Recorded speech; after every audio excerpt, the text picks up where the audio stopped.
Oh, wait a minute. Did I?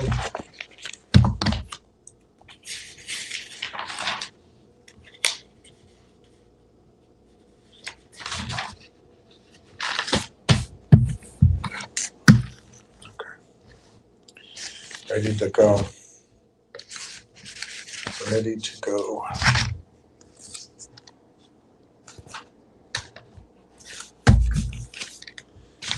All right. Good morning, everybody. I don't know if I'm Almost Legend signs in immediately or it takes him a while, but I hope he sees what I was talking about. I wasn't trying to condemn the whole story. I was just last night quite worried that you were going to see the stock sell off this morning, which it did. And that's all I was talking about. It could still have weakness. I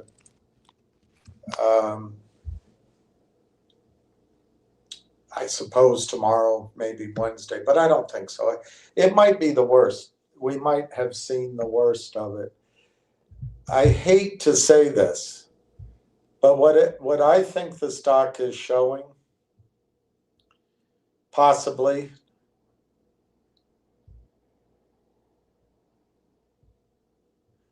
and it doesn't have to be a disaster, but if it's, I could be wrong. I shouldn't even, it's like spreading gossip. You know, you shouldn't say it if you don't know. But the way the stock trades, they may have done a financing with Canaccord. It's a possibility that because what the banks do, they woo the company with all their high-powered talent, but they essentially give the company their own money. They've spent, it's possible, I don't know if it's what happened here, but they've spent 90 days, 4 months, selling non-existent stock, not Canaccord, one of Canaccord's ex-prop desks, which is now a hedge fund, starts selling it down, and they create money out of thin air because they're creating stock out of thin air, except that the money is real, it's your money. And it's sitting there in a prime broker's account. And if, as they sell it down, they're so impressive in their suits and their cockiness, athletes, beautiful, you know, everything. They're so smart, went to McGill. Well, they close the deal. They're just giving the company its own money. If our markets were not broken, companies could raise their own money by selling their own stock. Instead, they have to go through these thieves and have the stock come down 30-40%. And they're banging their chest, hey, we're investment bankers. We're adding value to the country, the world. But baloney. Bunch of self-entitled, spoiled brats. Anyway, that's possible. I don't know if it is, but that's how the stock is trading. That is how the stock is trading. Now, I don't know that. I hope not. And if they did do a financing already through Canaccord, It'll have all the little trickeries in there that CEOs can't process. It sounds good, ATM, and the warrants are above market, but something in the document triggers setting up derivatives, or at least sets up the continued hypothecation and rehypothecation, they politely call it. It's just stealing. It's just stealing. But it's done on an industrial scale. I don't know why anyone would get in the cocaine business anymore. Cocaine, you go to prison. You do this, you get to retire to Puerto Rico with $400 million and become a big shot.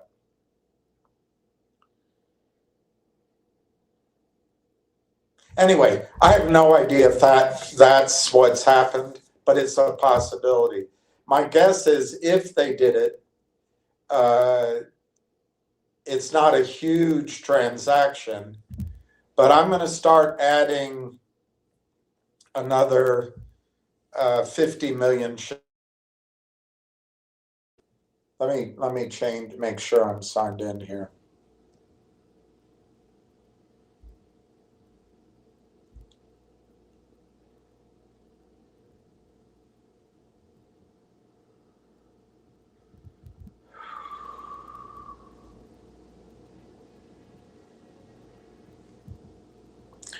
And let me see if I'm still, okay.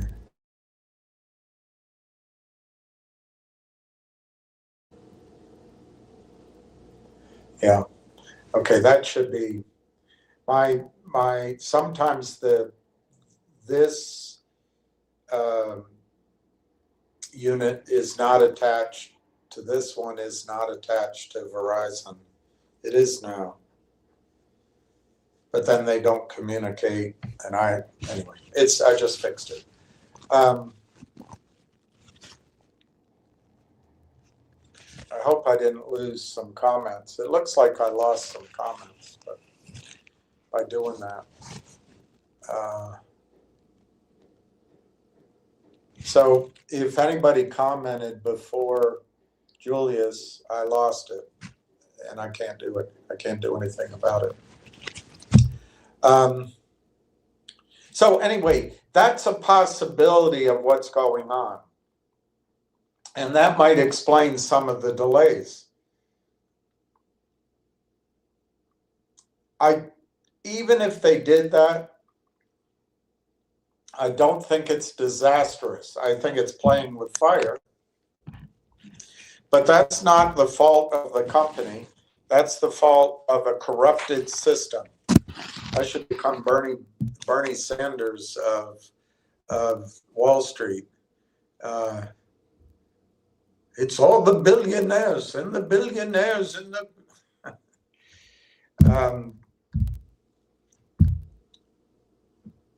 What I think is the way to adjust for that risk. There's two risks of taking a deal with Canaccord. One is you dilute your shares. Now, dilution is in the eye of the beholder. If you use the money well, it's accretive. But if they also set up these formulae or these mechanisms that allows the stock loan desk to continue to mimeograph shares, that's very tough row to hoe to get your stock price up. So you can't get away from that if they did it. I have no idea, but that's what I think might have just happened over the last 2 or 3 weeks. It's a guess on my part. I haven't talked to anybody. If it did, they made it harder to get the stock price up. However, the acquisition of AIP is, I'm telling you, that is a really big deal.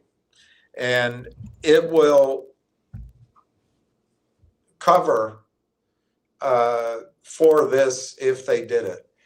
So I'm going to start adding 50 million additional shares to my ultimate number of shares outstanding. So I'm going to start calling it 400 million instead of 350 million. I don't know. We'll find out soon enough. 50 million might not be enough. I mean, if they raised a lot of money down here, it might be more. And then it will allow, remember, there's two sources of supply that the criminals want to set up. The supply of real shares, but also this endless supply of whatever you want to call it, counterfeit, phantom, securities entitlements. And it sets up a mechanism where Lang Chain, the darling of Wall Street, Sequoia, from pre-seed to seed all the way up till overpriced, and then it's dumped into retail accounts via an IPO. Wall Street gets to claim all of those fees all of the way up with their buddies and their pals, and it is I guess symbiotic relationship with all these different funds. When you're on the over-the-counter market in the United States of America, you are going to be robbed. It's like walking through, I don't know what it's like now, but it's like walking through Central Park at midnight. I used to walk through Hyde Park late at night, and to go through to where I lived, and I tried not to think about it. It was dark. In London, they keep the lights really low, but I never felt threatened. But I don't know what it's like in Central Park. But you're just asking for it. You're asking to be mugged. And if you believe the handful, I'm not saying all of Canaccord, but if you believe the handful of investment bankers involved in this, they're just liars with a smile on their face. That's all it is. Some might believe that, oh, the system, I don't know what's worse. Dealing with someone that's consciously trying to steal from you, always to their advantage, and they know they're doing it, you know they're doing it, or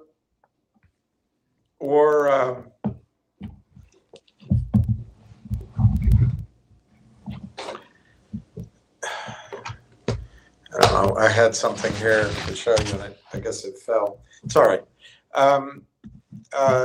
Or someone that is so naive, they don't even realize what's going on. I would submit it's more dangerous to deal with someone that doesn't even understand what's going on than it is with someone that is just up front, they're stealing from you.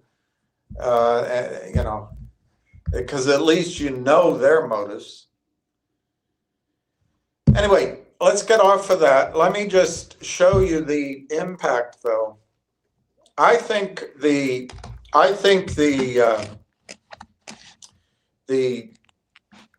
AIP transaction over the course of the next year or so will add as much as 400 or 500 million in revenue to Railtown.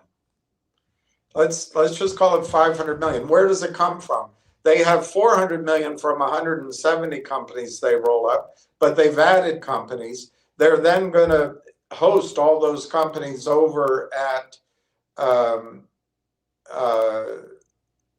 TELUS. So if you call the one number over 400 million, call the other one 50 million. I have no idea if it'll grow to that amount, but since it's over 400 and you have 50, that's 450, and you figure over the course of 6 months, that'll grow even bigger. Let's call it 500 million that AIP is going to bring to Railtown in annual recurring revenues That's a lot. That's a lot. Now, if they, I don't know what multiple to put on it, because I don't know the growth rate beyond the first splurge of 500 million. So let's just use 25x. Let's not go to the high numbers. If you use 25x as a multiple, and which you could argue with, I'm not saying it's the one to use for sure. It could be much higher. That gives you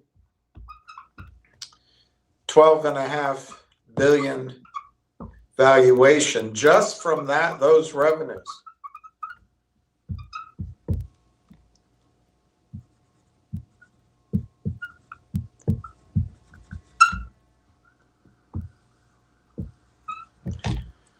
That is huge. The AIP deal is huge.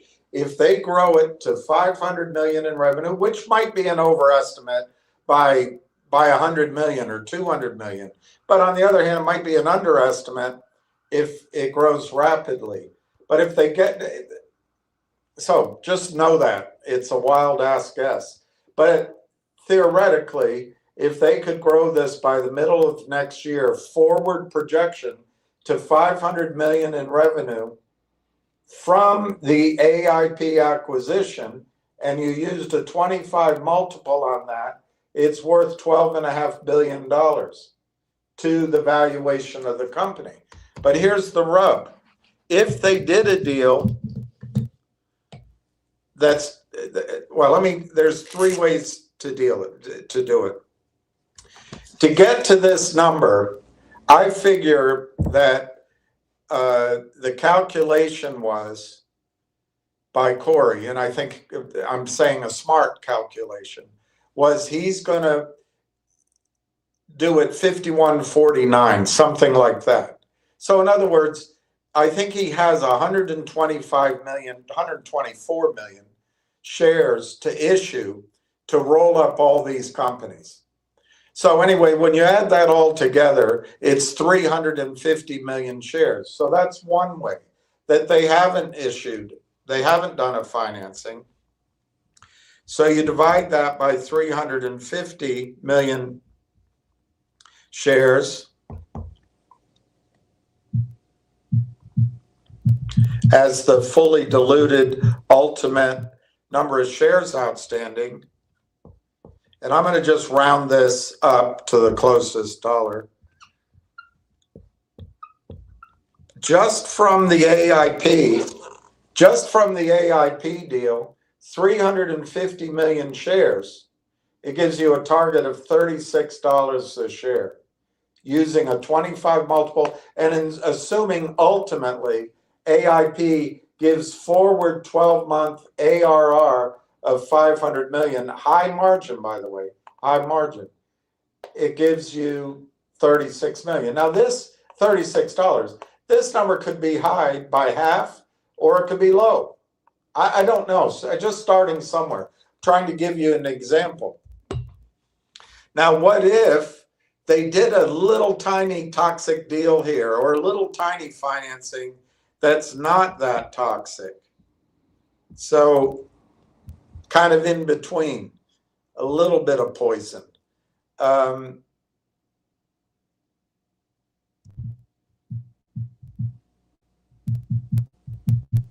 So it goes to 400 million shares outstanding. Basically, let's say they just issued 50 million shares down here to raise some money. I don't know if they did. I really don't. That would bring our target down just from this aspect. It would bring our target down to $31 a share just from AIP. Sometime in the next 6 months or so, $31 a share. But here's what the shorts are trying to do. And Canaccord, not all of Canaccord, just the guys that make money from this scam, they're going to try to I don't think this happened, by the way. I do not think they're going to do a toxic deal. But just so you understand what the shorts are thinking about, if they can get a toxic deal done and then additional financing, and built into the financing are these backward-looking formulae that allow the criminals to sell stock, deliver demand for conversion. And let's say it gets it.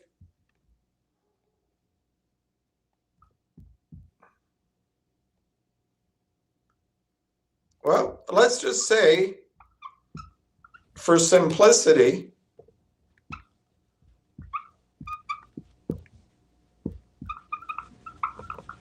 they can cause the company, by signing these deals, this I don't think's happening here. But I'm telling you, this is why the shorts keep pressuring it down.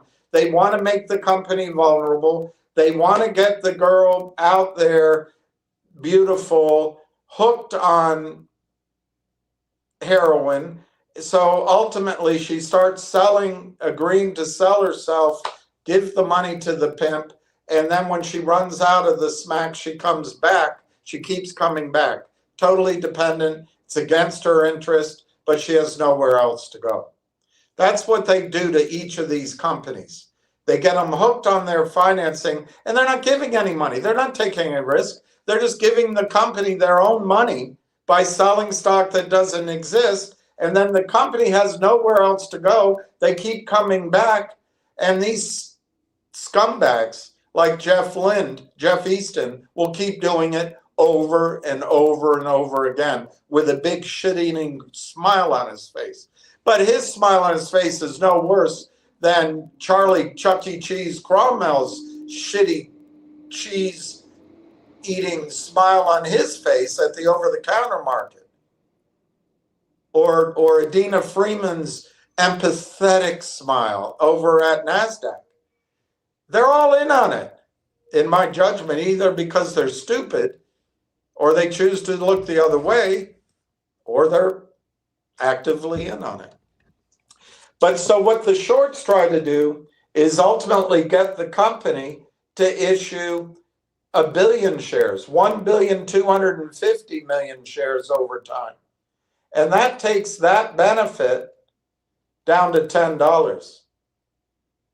Now, in this case, they would try to get this issuance maybe up to 12 billion shares by reverse splits. I mean, remember, as it goes, there'll be reverse splits. So if you go backwards, it brings this to 12.5 billion shares. It brings this down to $1.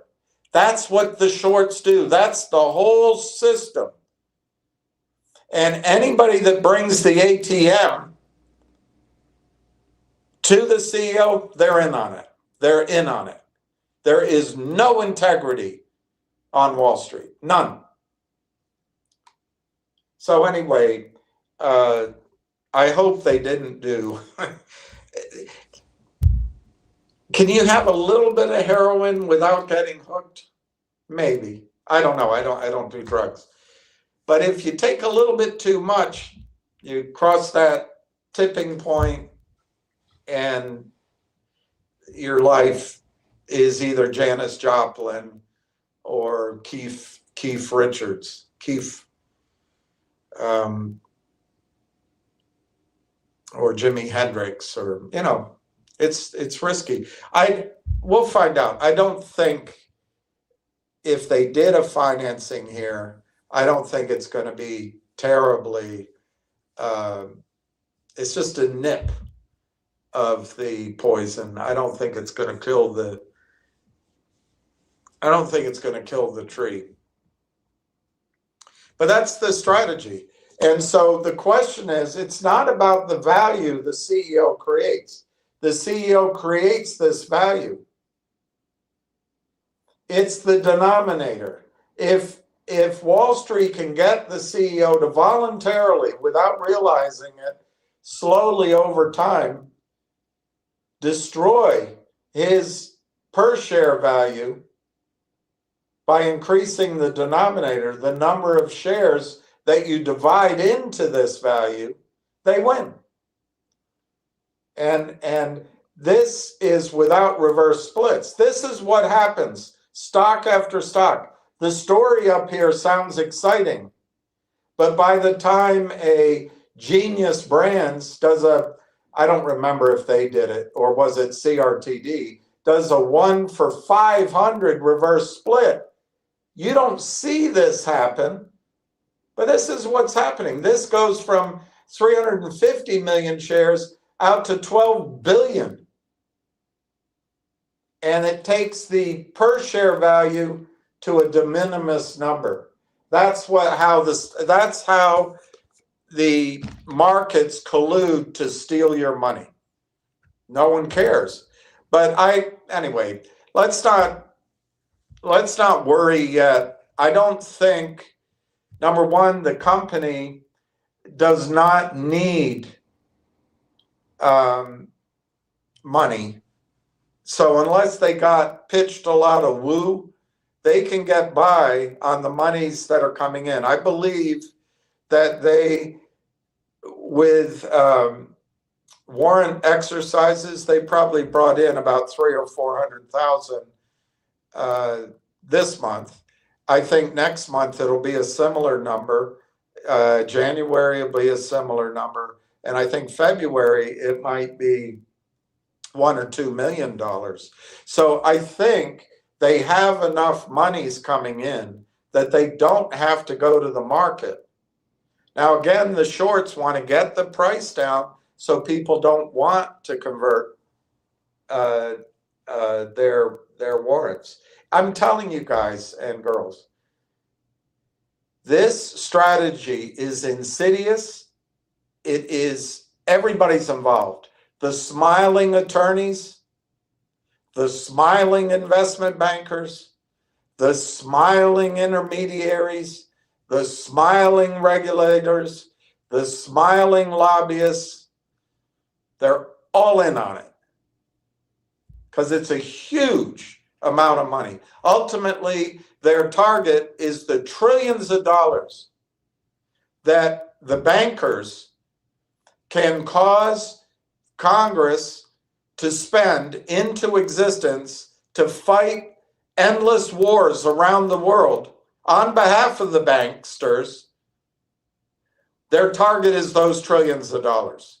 And a lot of that excess liquidity comes into the markets and they take it out. All right. It all comes down to the denominator, and the CEO has to protect her denominator just like she were protecting her virtue. Not that there's much of that left anymore in either side. All right.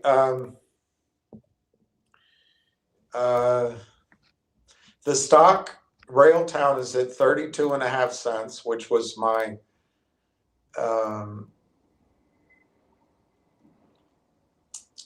target, I guess. One of those days I said it could come down here. I don't think I overly emphasized it, but I said it. I think I pointed out that it could be a good place to put in an order to buy the stock. Last night, I was concerned that the stock had absolutely no reason at 34 cents to not go further downward, which was the point I was trying to make, mixing short-term, really short-term versus medium to longer term targets. And I was confusing on it. I was also a little tired.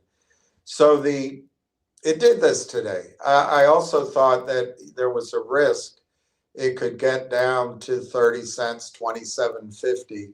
And it looks like it tried to get down to 30 cents today. This could be it. This could be all of the sell-off we have to worry about. On the other hand, don't think, and this was the point I was trying to make, that I'm not legend was telling me that I wasn't being very clear about. I don't think after this heart event that the heart patient is going to come out of the hospital and immediately run sprints or even run a marathon. So I do not think, if Railtown is able to finally conclude the AIP transaction and file it today, tomorrow, Wednesday, Thursday, I really don't think it's going to change this picture very much this week, or maybe even next week. It might get back, it might firm the stock in the 33, 34, 35 cent range. But all by itself, it's just a prelude to whatever the company does next. Next, I think the company has to disclose more information on its, which is kind of described in here, on its, and I've described it to you, on its TELUS relationship. It would be great if they disclose any revenue deals they have in the pipeline. But the odd thing about this company so far, they don't talk about revenue. Now, it might be that it's just because they're in this period from February 11th to November 24th, where they can't talk about anything. Could be that. Could be policy.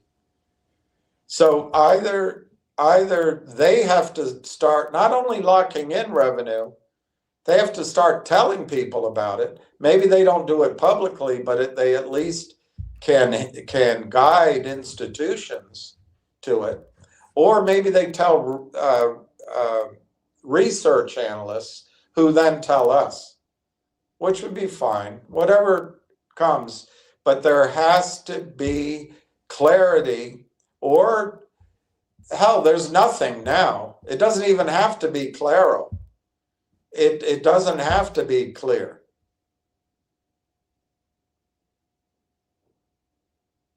It just has to be stated somewhere. We're gonna grow our revenue. We're starting here. We're gonna grow our revenues, and we're about to go on this, this hockey stick of upward targets in revenue and therefore in valuation. That has to come out, and it has to, I hope, come out soon.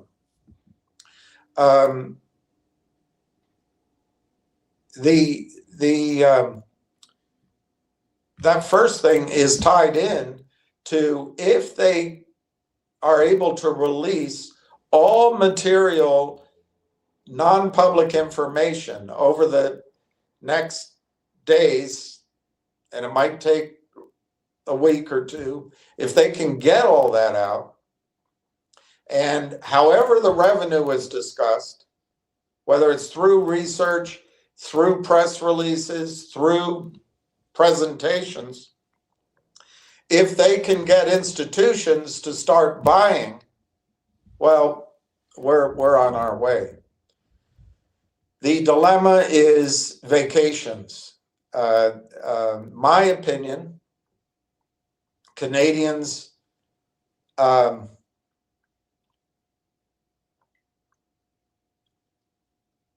a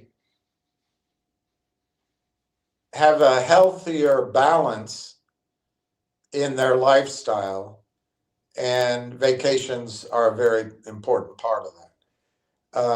In the United States,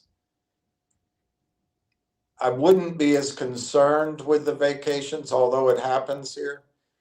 But I think in the United States, if there's money to be made, there will be people that either skip or delay their vacation. I'm not sure that happens in Canada. I think vacation comes ahead of making money. So I don't know any of that for sure, but that's my opinion. So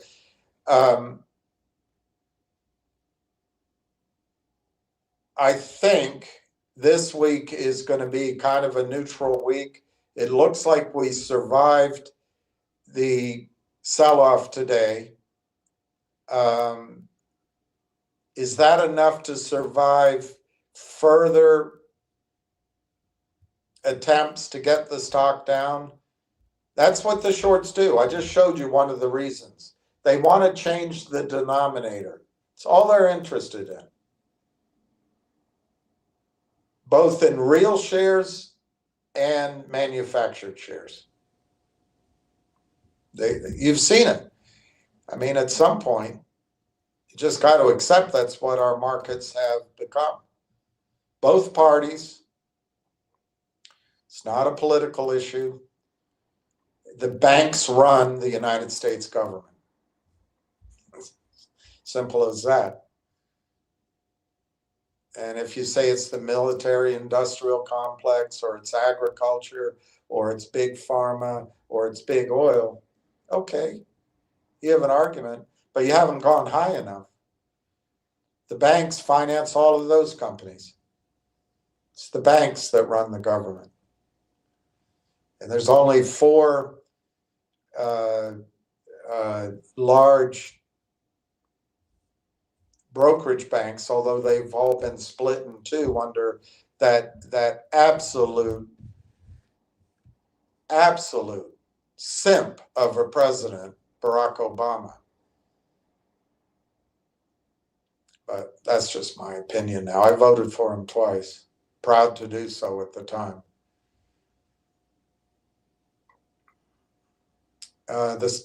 My eyesight is alarming just now.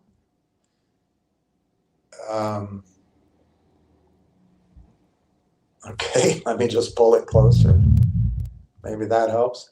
All right, the stock Railtown right now, 32.54, down 0.0149. The volume is pretty high, 73,450. The bid is 32.08, which is actually up, believe it or not. And they're computer programming that, a lot of different bids. The ask seems pretty stable at 7,411. That's communication. There's nobody selling 411. Back when you had real market makers, you never saw that shit. It's all communication. But the system not only allows it, they encourage it because the commission and the revenues are so big. It's great for the attorneys. It's great for the regulators who spin out and get a job at the law firms or at the hedge funds. And it's magnificent for the brokerage firms. So this is what the company is it's part of the explanation of what's going on while we wait.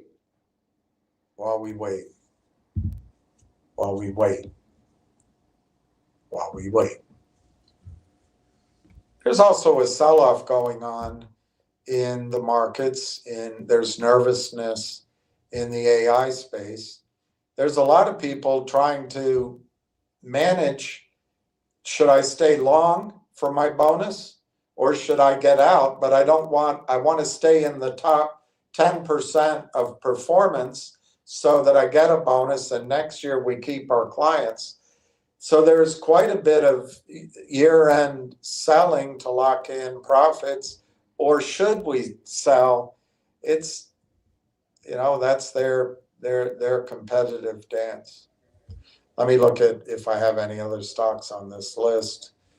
Fingers up 4 cents at $1.42. Genius Brands is up 2.37 cents at 66.47. Soundhound is up 50 cents at 11.71, and G-Bucks is down 1.5 cents at 12 cents. That's what happens to be here.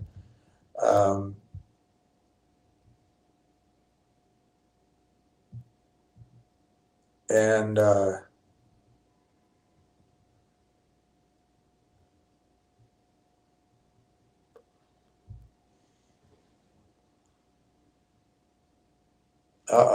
monster storms coming for Thanksgiving.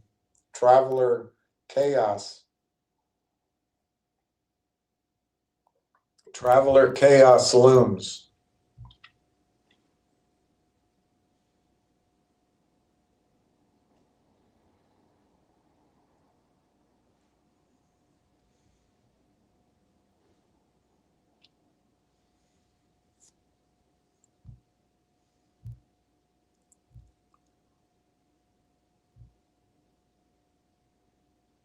Earthquakes shaking in California.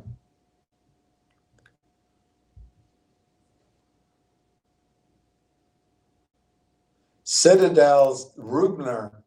We absorbed the brunt of the storm. The start of the year-end rally. I hate to agree with Citadel, but I think we are going to see a Santa Claus rally. College-educated oversupply crisis worsens. Well, when you increase the supply of anything, the value goes down. And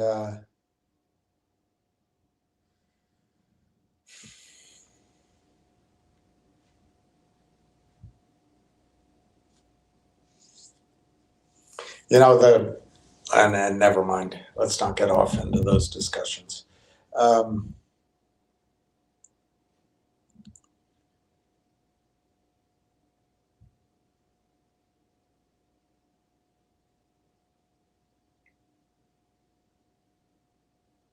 Yeah, it's going to be a quiet week. It's going to be a quiet week. All right, let me go to your comments, and then I want to show you some information, some commentary, which will back up some of the stuff I've said, but it should also give you confidence that Railtown is not per se an AI stock. Railtown is a software development tool, which there's no question is designed as an AI self-learning agent. And there's no question that it's designed to bring legacy software into the modern new AI 2.0, I guess, technologies.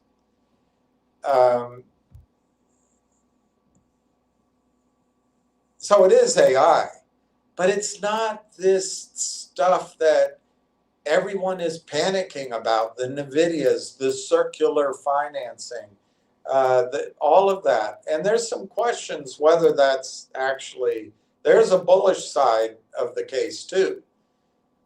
But software development and the upgrading of software is going to be a massive market. And Railtown is there to benefit. Now, LangChain has gotten a jump start on the news cycle, let's call it that way. Again, this is a cost of not being able to close the AIP transaction quickly. But maybe there's maybe there's a reason, like I just said. One reason would be they're working on a financing. Maybe, maybe there's another deal out there. Who knows? It's a bit inexplicable why it takes so long. But I'm trying to put my little small position of stock back into the system. I haven't been able to, it's a Canadian transfer agent. I really haven't been able to get it done for 3 years. And recently I sent it up. Anyway, without going through all the stages, complete frustration. What I used to get done for my clients overnight, or at worst case, I would do it maybe within 2 days. You can't do it anymore. And I won't go through all of the explanations over the last several months, but finally the stock is in computer share, I think it's called up in Canada, and it's been adjusted for the reverse split. But after 10 years, 11 years of owning it, it's still restricted. And to get into your account, to get a copy of the restrictions so you can ask Morgan Stanley to lift them, you have to have this password. Well, we sent it to you. Well, in Canada, the mail system, the postal workers are on strike. It's always something. I'm not sure Canada is built for the modern world the way the United States, at least the United States, used to be. The rest, we take it for granted here in the United States. The United States is built for business. You can land New York City, grab your bag in 20 minutes, walk out across to either the shuttle bus or into the parking lot, pick up your Hertz automobile, and be at your business meeting within an hour and a half of landing. A lot of places in the world you can't do all that. Canada might be one of them. So it might be that these delays are purely regulatory, purely stupid reasons like there's a postal strike. Could be. We'll find out. We'll find out as we wait. The stock is now bidding 32 cents, 53,028. The 28 is communication. The ask is 32.9, 7,411. The 411 or the 11 is communication. It's collusion. The last trade is 32.9, so at least there's a modicum of strength, but that's 3,000 shares. 19,000, so there were 3,000 shares at 32.9, 19,000 shares prior to that at 32.54, 1,000 shares prior to that at 32.45, and then 100 shares at 32.9. It looks like somebody's, obviously there's a buyer and a seller in every transaction, but it looks like these trades were motivated by the buyer. All right, let me go down your comment tree. Just to remind you, we're at 15,557,000 shares. This is very strong, and eventually that's going to give you some power in the Railtown case.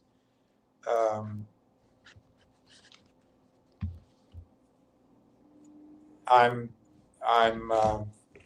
I might have to interrupt this presentation too. I put in some calls.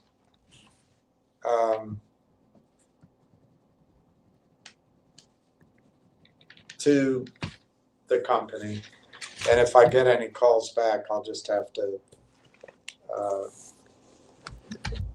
take a break here to take it. But I may try to go. I don't have the capital to do it, but if I'm going to ask if there's a reason to go to the company for, a little bit earlier, like a day or two earlier than the annual meeting.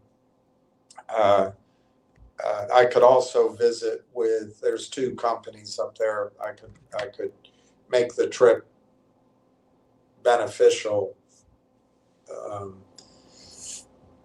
I believe, for example, Dolly Varden Silver is there as well. if there's a reason to go, I'll try to go to the annual meeting, but I, you know, I may have enough miles to arrange a flight. I don't know. We'll cross that bridge if there's a reason to go. I can't afford it on my own, but we'll see. All right, let me go over your comments and then I'll try to show you some things. It's 12:48. So we've got 3 hours and something until the close. 32 by 32.9. Last trade 32.9. Volume 7, D6,450. Oh, okay. I have got to make sure that the battery doesn't go out.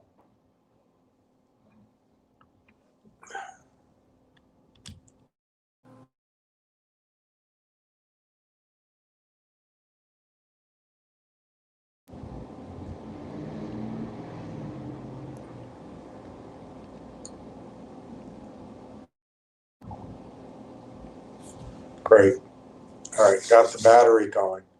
All right, Julius. I don't know if you were the first one, but you are the first one now, to be or not to be exactly. Hey, Darren. Good morning. Good morning.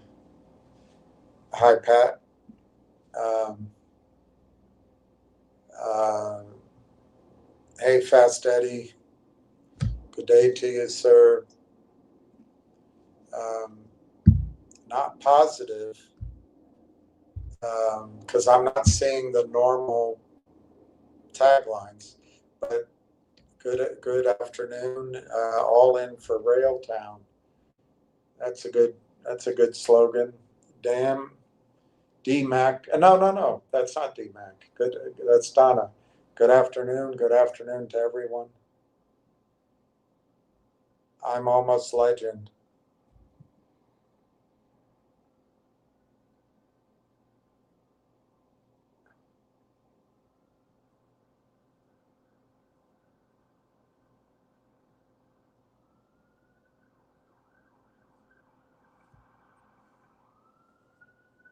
Okay, I'm almost legend wants everybody to know that he sold his entire position in Railtown this morning. It doesn't look good now. I'm out of it. Come up with a better play next time. Well, I don't think Railtown's a play. I think it's an investment. Nothing goes straight up, but I'm sorry you lost money on it, and that essentially you've spent a great deal of time on it, and it's been an unsatisfactory result. I'm sorry about that, but thank you for giving it a shot. I'm almost legend. I don't have the amount of shares that you had, so I don't have to adjust. This, but good luck. There's some other ideas out there um, that I'm sure you can locate. I personally don't ever want to touch any of those other kinds of stocks again, but so you won't hear them here. I think you're going to be disappointed that you got out, but I understand the action. I understand that after all this time, I don't get selling out. You've got a company, a comparable company called Langchain. That's I don't think it's as good as Railtown. Whose annual recurring revenues are estimated the pricing, when the deal was priced, was based on June revenues annualized as a guesstimate at $12 to $16 million, and they valued it at $1.25 billion. Well, Railtown currently has a market cap of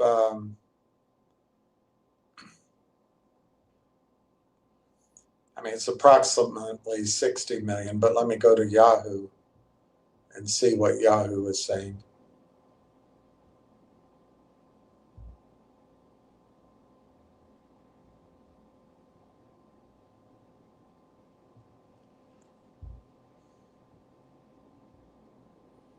Yahoo is saying their market cap today is $45,560,000.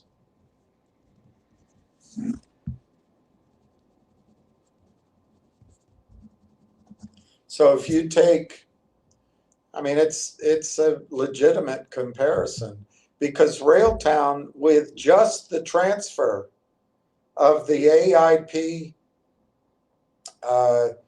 hosting, the companies, whether they buy any companies or not, they just move the 120 million revenue over to TELUS in hosting. And let's say Railtown gets 10% of that. That's $12 million. It's 100% profit. LangChain, 12 million to 16 million, is valued at 1.25 billion. It's a fair comparison. So if you take 1.25 billion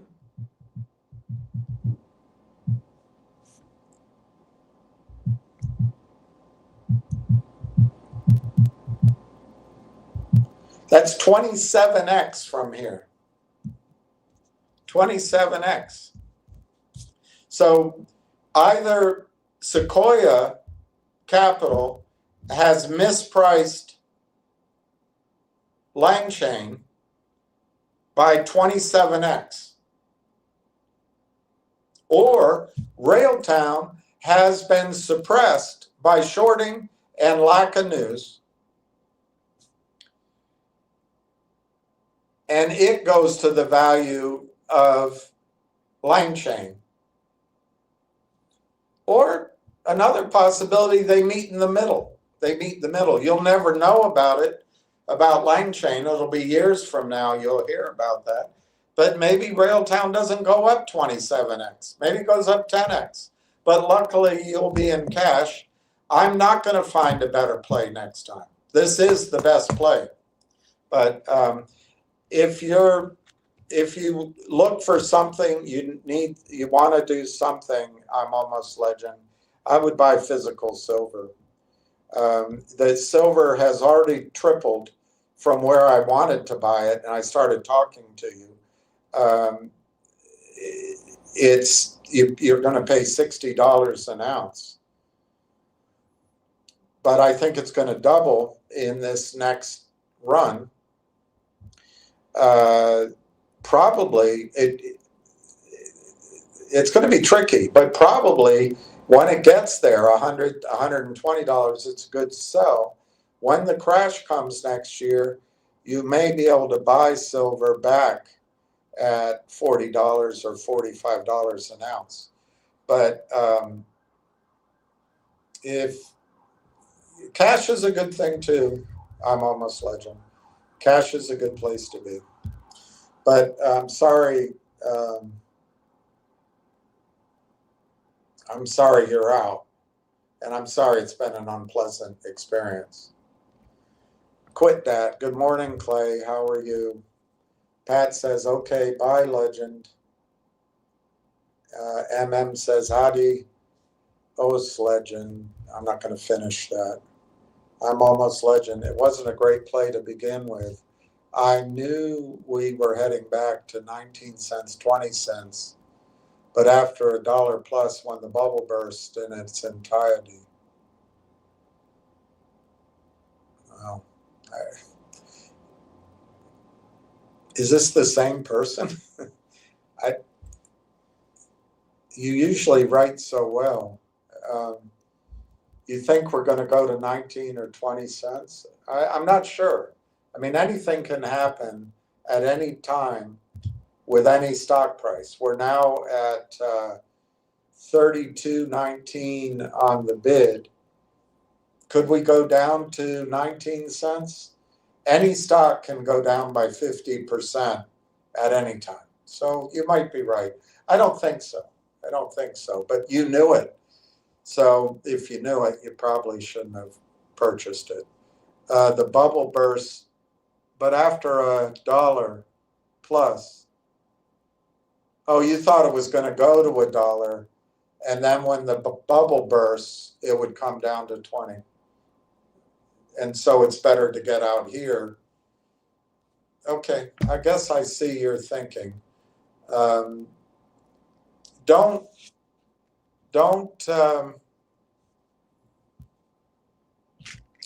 be reluctant to get back in if things start going into place, which could start this week.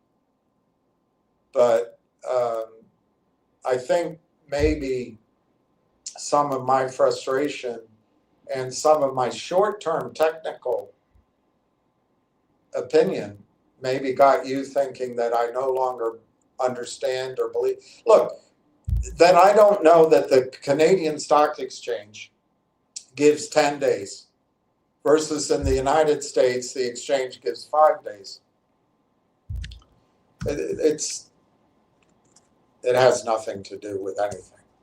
But if that gives you a lack of confidence in what I'm talking about, that's fine. That's fine. Anyway, I'm almost legend. That comment I've addressed, I'm not going to give it much more. It doesn't make sense to me. It doesn't make sense to me, so I'm not going to comment. I'm almost legend. Looks like this will be another GTII, 0.005, half a penny.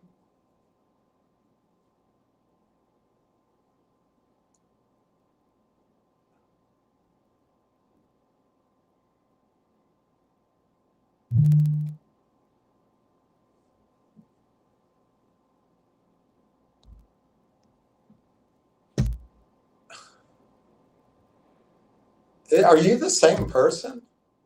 Absolute horseshit coming out of Billy's mouth? I'm almost legend?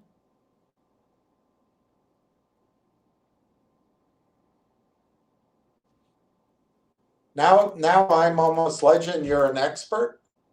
Sorry, you're not going to recover your losses with this shit stock. It's over. Once it went under 40 cents, it is what was needed for the shorts to enter.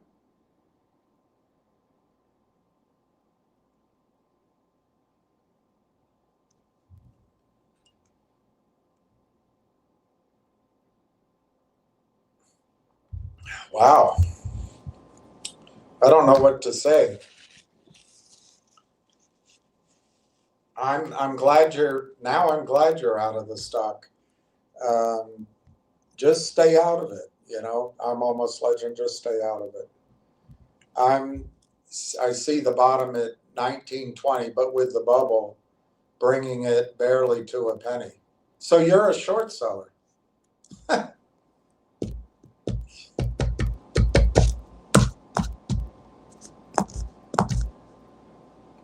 See, you can't trust anyone. You can't trust anyone. It's all a con.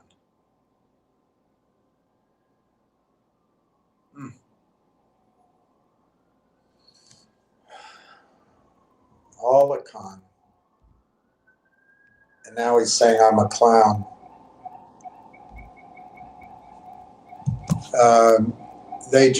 Okay, I'm gonna go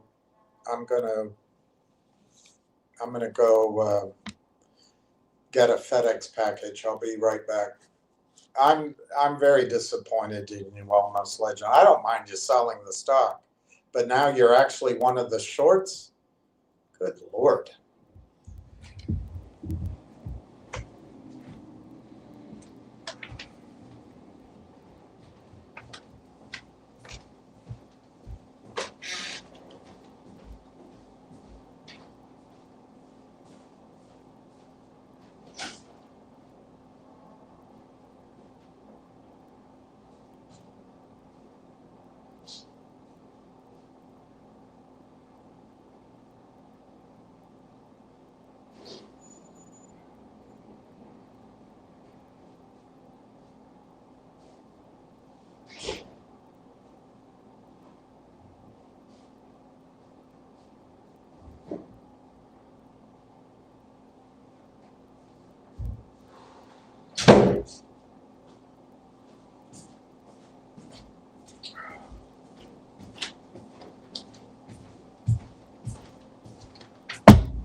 Well, I would say one positive here is for I'm Almost Legend to show his true colors, it means the shorts are really trying to press their bets right now.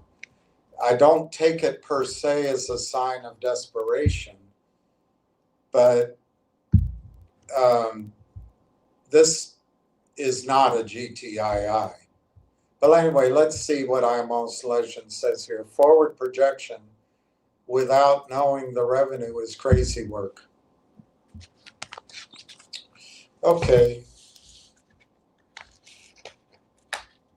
I'd say making predictions is very difficult, particularly if you're making a prediction about the future. And I think most people understand that predictions have a great deal of variability the higher you go and the further out you go. In the short run, predictions should be a little more accurate, but I don't want to, I should have known, but I did not know that the AIP transaction would take 11 months. The press release said they would get it sorted within weeks, but instead it took 11 months. And I've gone through the reasons that has an impact on the stock. On the other hand, I mean, there's two ways to look at it. My way, which is because the company has not been able to talk about, for example, revenues, and has not been able to market itself to the investment community, and because the major knowledgeable investors with the wherewithal to own the stock have been precluded from buying, and because the shorting continues unabated, that the stock value has been suppressed. What is my number one comparable? Lang Chain, which at current valuations is 27 times more valuable than Railtown, with less revenue and is much earlier in its development stage. But hey, maybe this price of 45 million is in agreement with you. I don't know. But the fact is, and I've tried to show it to you, let me see if I can, how many comments do I have here? Well, I'm not going to do it because there's a number of comments. I don't want to lose them all. I'll just show you this, and afterward I'll try to show it so you can read it better.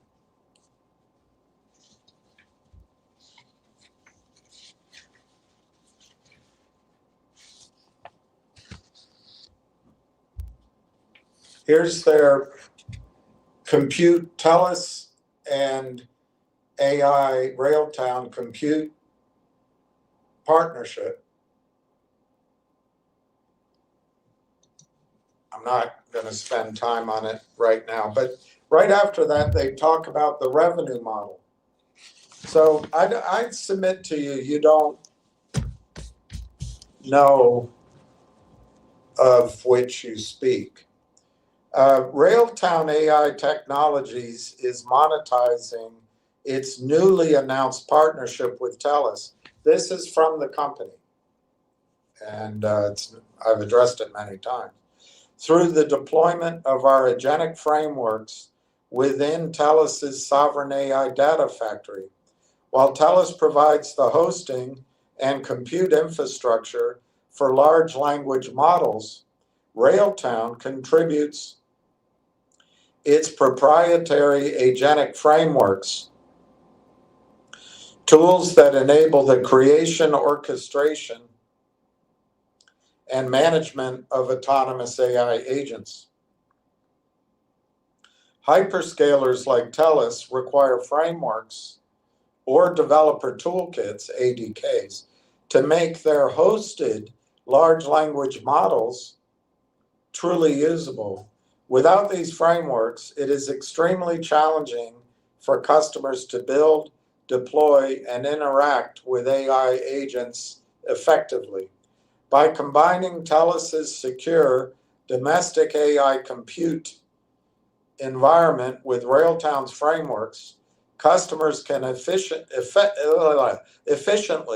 build and deploy AI agents while ensuring their data remains inside Canada.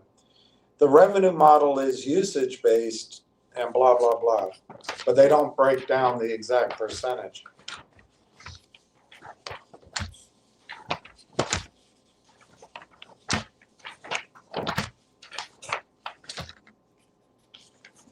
But here, the AIP network, here it is in writing, 5,000 end users and 400 million in revenue. So it's a question of how much of that do they roll up. They've already shortlisted 3 to 5 companies. We have a pretty good idea of revenue coming from that I'm Almost Legend. But it involves a little bit of thinking and assumptions, which is, you're right. You can't know it exactly.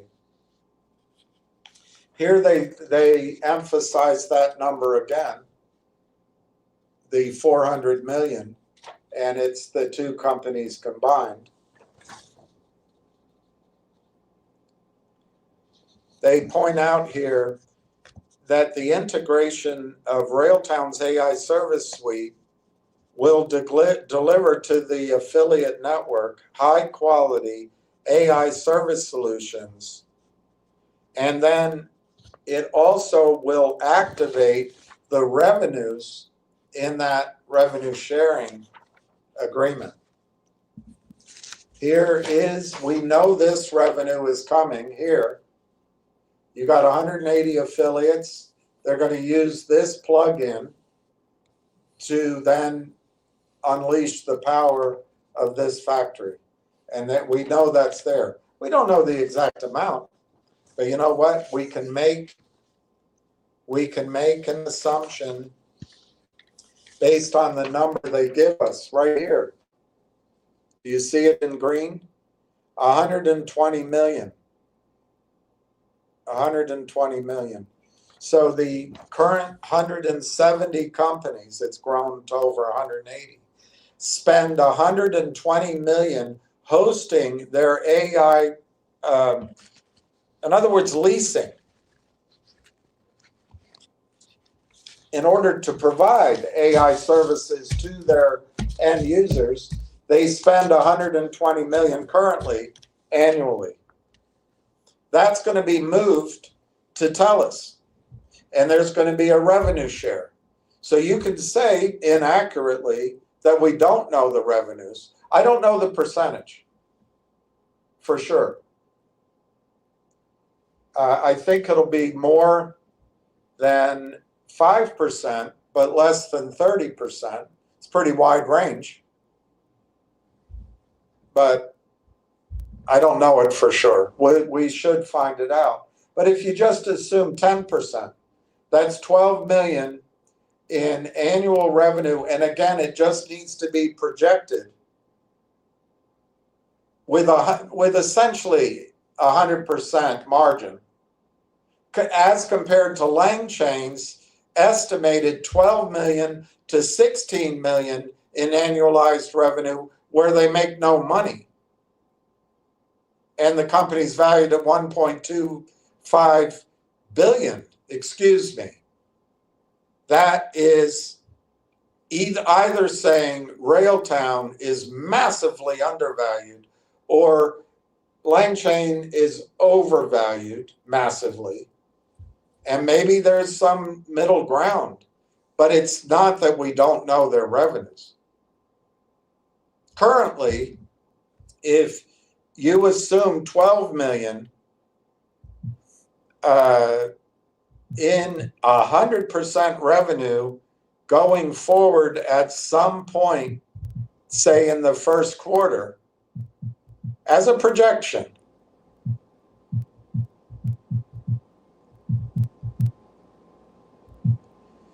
Railtown currently, if I round it up, is trading at 4 times revenue. 4 times revenue. And you think it's going to crash from there? 4 times revenue. LangChain, it was just valued at 80 or 90 times revenue. We're not sure of the revenue, but 80 or 90 times revenue, LangChain was valued. Railtown's currently priced at 4 times revenue, just from that one sliver of revenue. So you're wrong. You're wrong. Guessing at the revenue is diabolical. Wow. Clown.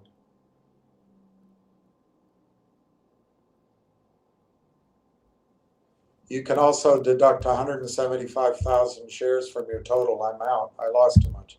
Well, you didn't sell today. That's not in the volume. And you know what? I'm almost legend. You never told me what you had.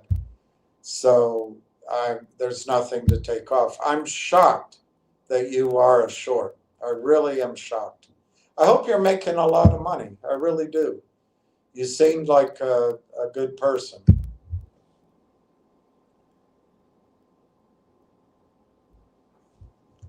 I'm almost legend. Sir William, a fake account is impersonating me. Phew. My faith in humanity is back. My faith in humanity is back. How did they misspell your name?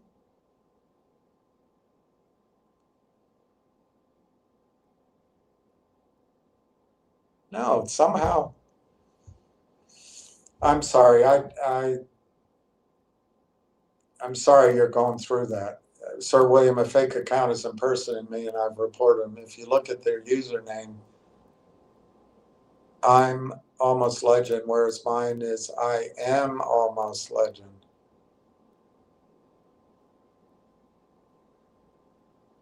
You know what the problem is? I don't see that part. All I see is the tag, and they're imitating your tag. They're using at IMALMOSTLEGEN, and you use at IMALMOSTLEGEND. They're using your exact same tag.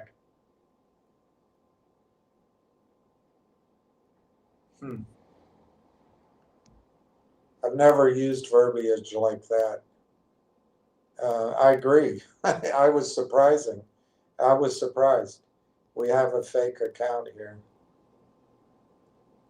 in your live stream, in case you had some harsh words for me, it wasn't the real me. They've been reported and hopefully will be removed. I'm sorry about my harsh words. I don't remember them, but I'm very thankful to find out that it's not you. So my apologies, and I'm also grateful that you let me know. Jack Hamilton, that did not sound like I'm a legend. I agree. I'm almost legend. You can cross-reference my name across. I'm the real deal. Now I'm getting confused. But yeah, I've always assumed you're the real deal. Here's I'm almost legend calling me a clown.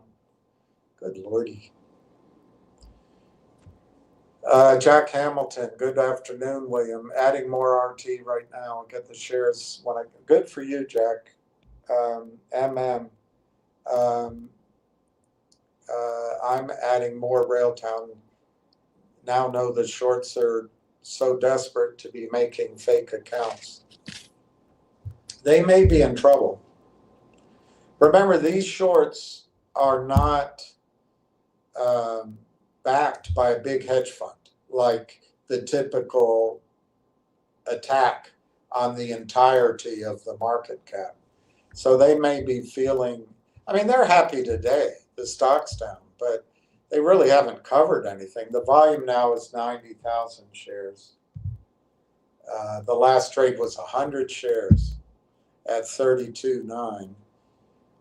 Prior to that was 100 shares at 32.59. Prior to that was 2,324 shares at 32.59.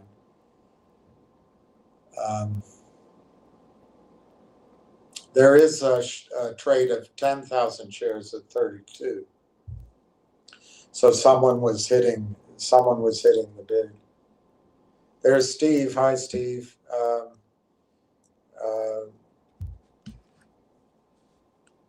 $295. All right.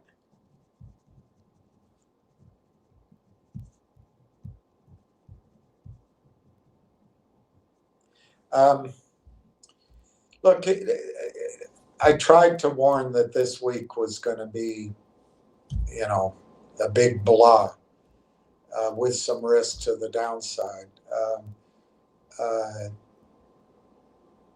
I'm glad you're buying, but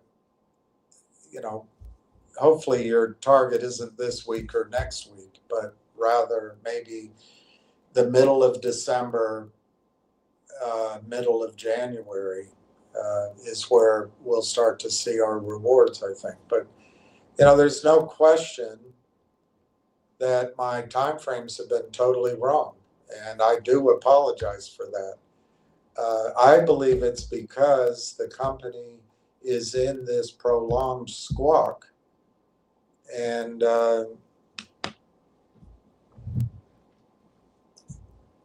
is pining for the fjords. Others believe that the company is standing on the perch simply because it's been nailed there. I don't know.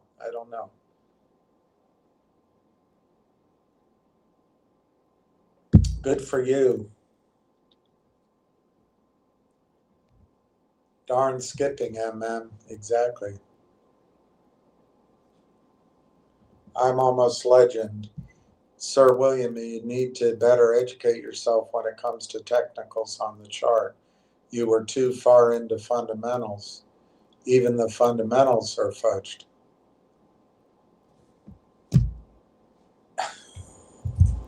Dude, I'm not day trading this. If you are, you're just showing, I have no idea who I'm talking to, but assuming that you're the short, or a short, you're the one doing fundamental day trading with your computers. And what's so surprising to me is you guys collude and violate securities laws, and you're the ones looking at the technicals. That's how the computers are set up.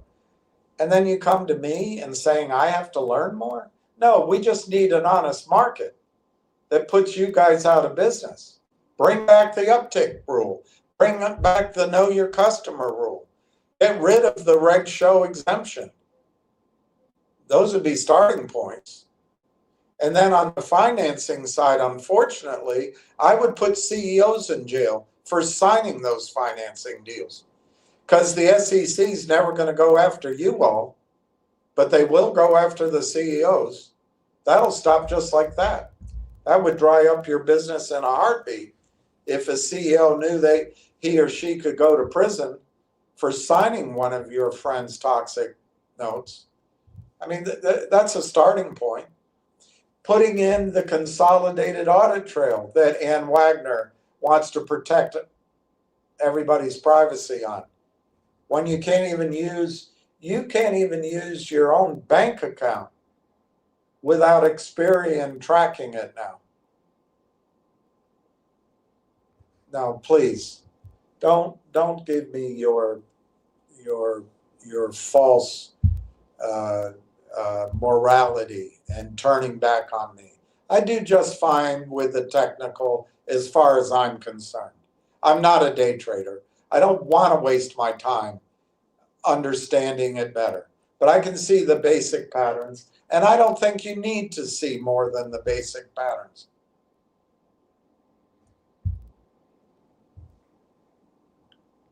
And being too far in the fundamentals, that's exactly what I see here.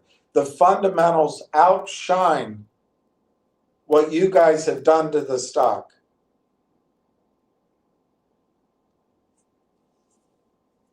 So my view is you guys, in fact, are going to have fudge in your shorts when the fundamentals start, when the stock price starts catching up with the fundamentals.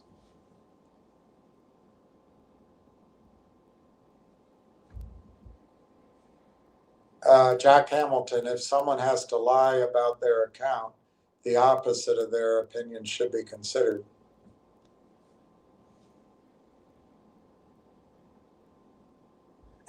Ward knows me well. I'm almost legend. Glad you caught that here. Just hope William sees that. If not, he'll go on a long rant. Yeah, you're right about that. I'm almost legend. Definitely not me at Jack Hamilton. Glad you and Ward spot the differences. I've reported them. And William didn't curse me out. Too bad. I tried not to. We'll get through it. I hope so too. Jack Hamilton, please add. All right, Jack Hamilton.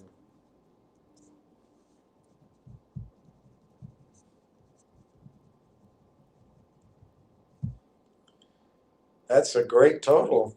You're going to catch up with Donna. Oh, and well, the problem is in January, Donna's going to jump forward, leap forward. Maybe. Ward Richardson, it's going to be interesting. I'm almost legend. T. Alex, hello everyone. I'm almost legend. Yeah, Ward, yeah. By the time he sees this, hopefully he's figured out the bank account and we can all have a life. But you should know, everybody there should know, to my little, all the information I have, you guys, your fake account and your real account look identical. So I'll try to be careful. Jack Hamilton, Mr. William, I forgot the 8 more. All right, I'll put that in.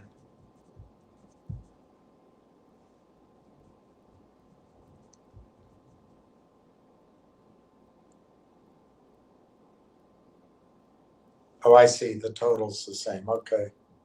Justin Babish. All right, Justin. Bought more, 100 more.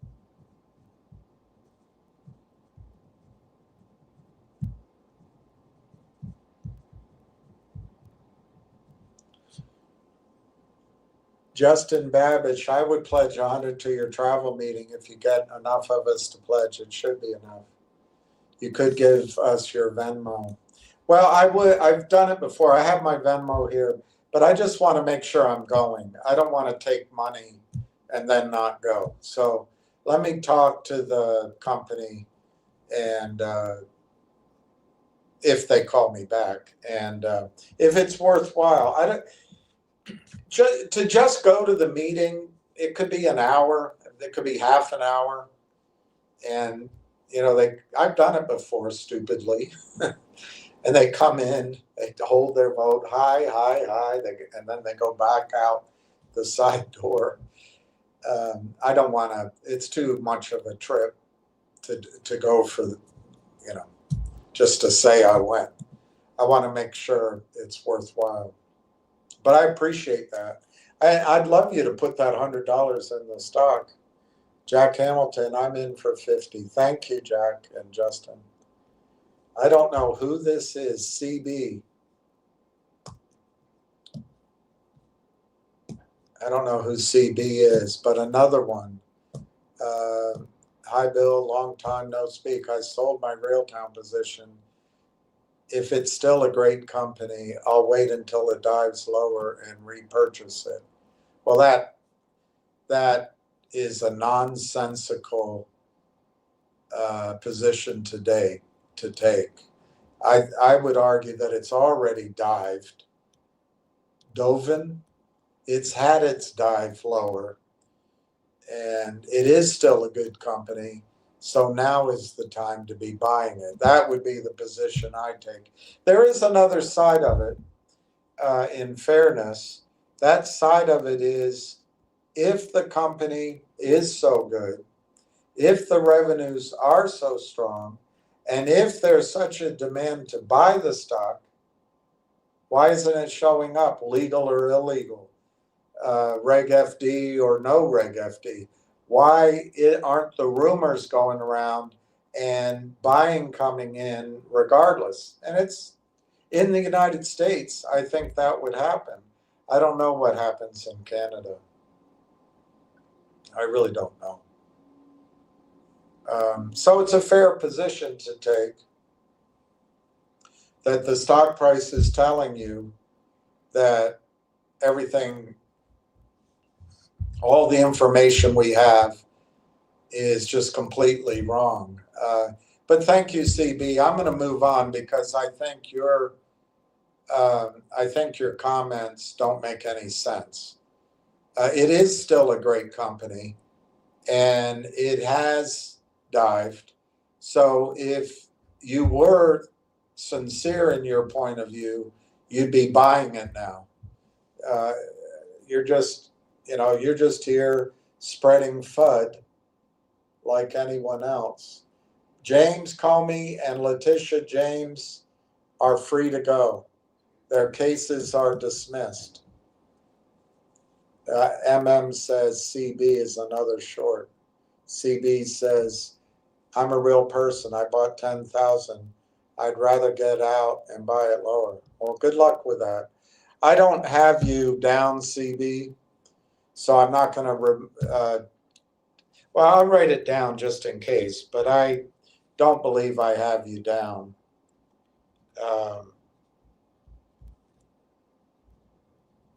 So I don't need to reduce my totals because I don't remember your handle at all. But you bought at 50 and you sold at 32, so it's going to be an unpleasant memory for you. You spent $5,000 and got 3,200 back, maybe, or 3,000 back, and you're hoping to buy it lower if it's still a good company. It doesn't make sense what you're saying. I'm almost legend watching now, and you picked up on this early, Sir William. Quote, is this the same person? You usually write so well. Definitely not me, and I wouldn't insult you like that fake account did. No, I wouldn't think you would. I wouldn't think you would. But I tell you, it's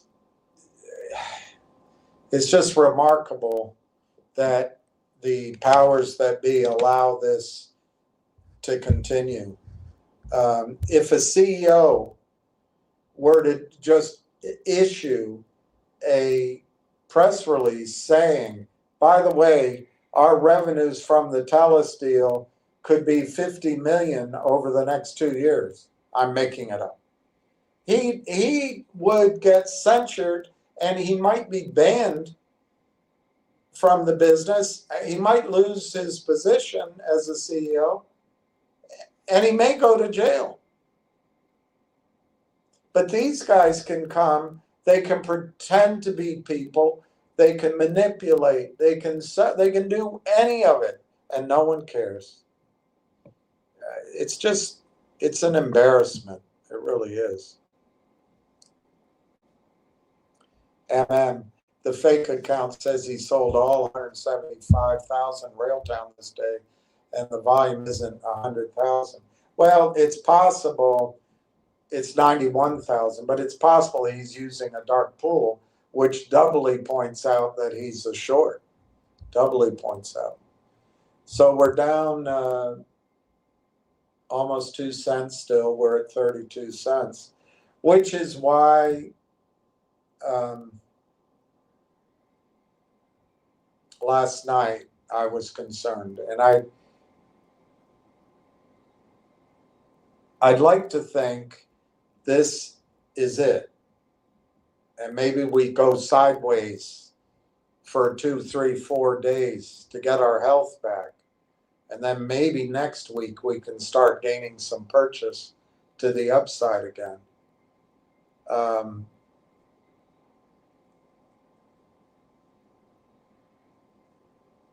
I don't know what to say. I don't get any information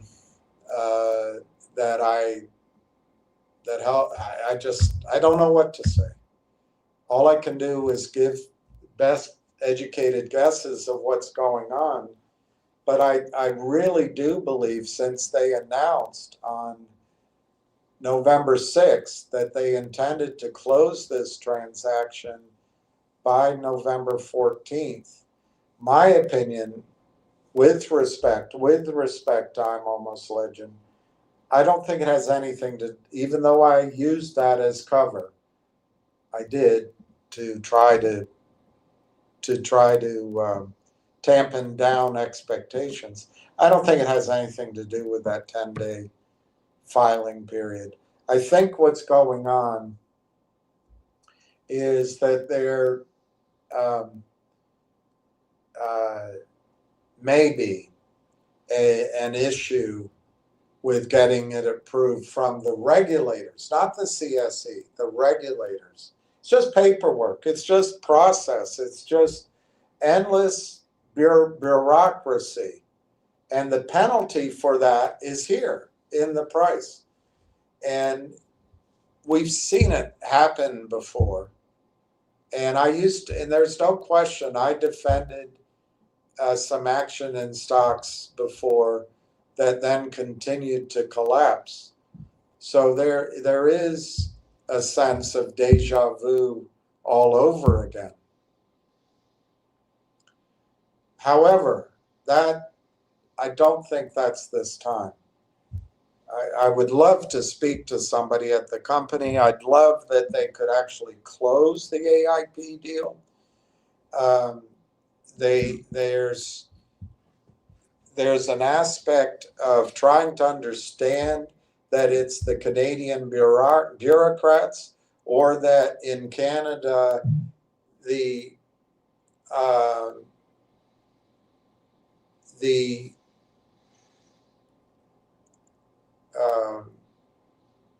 law firms in Canada have a different culture than they do here.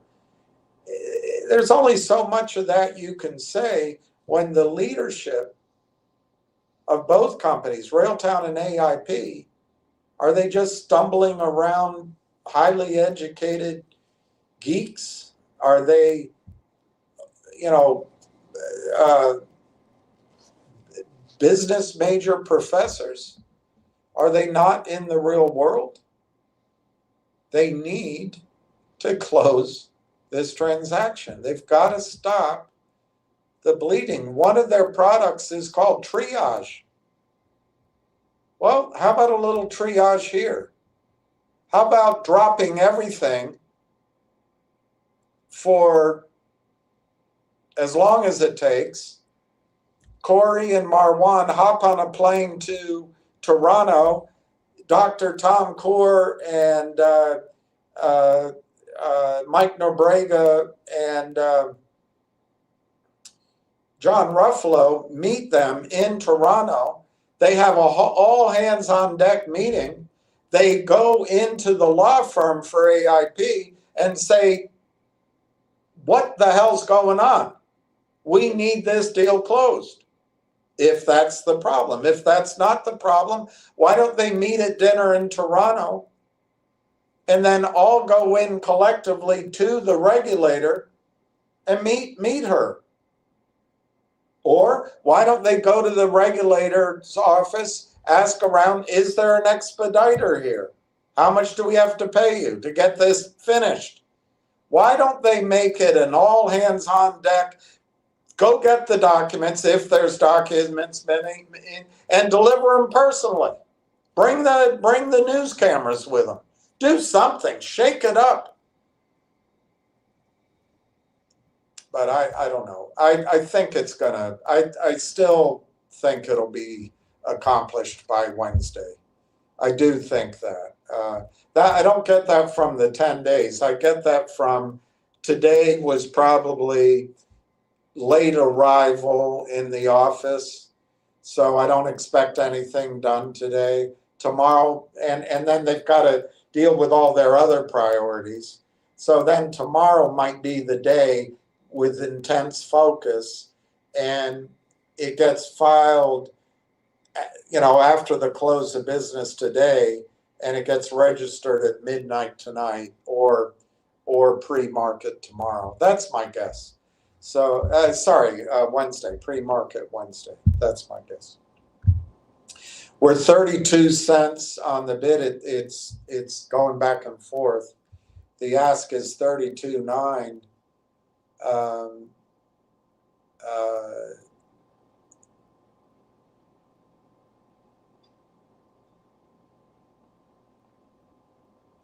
I was just thinking, I'm almost legend. If I block that other guy, I might end up blocking you. So just have to deal with it.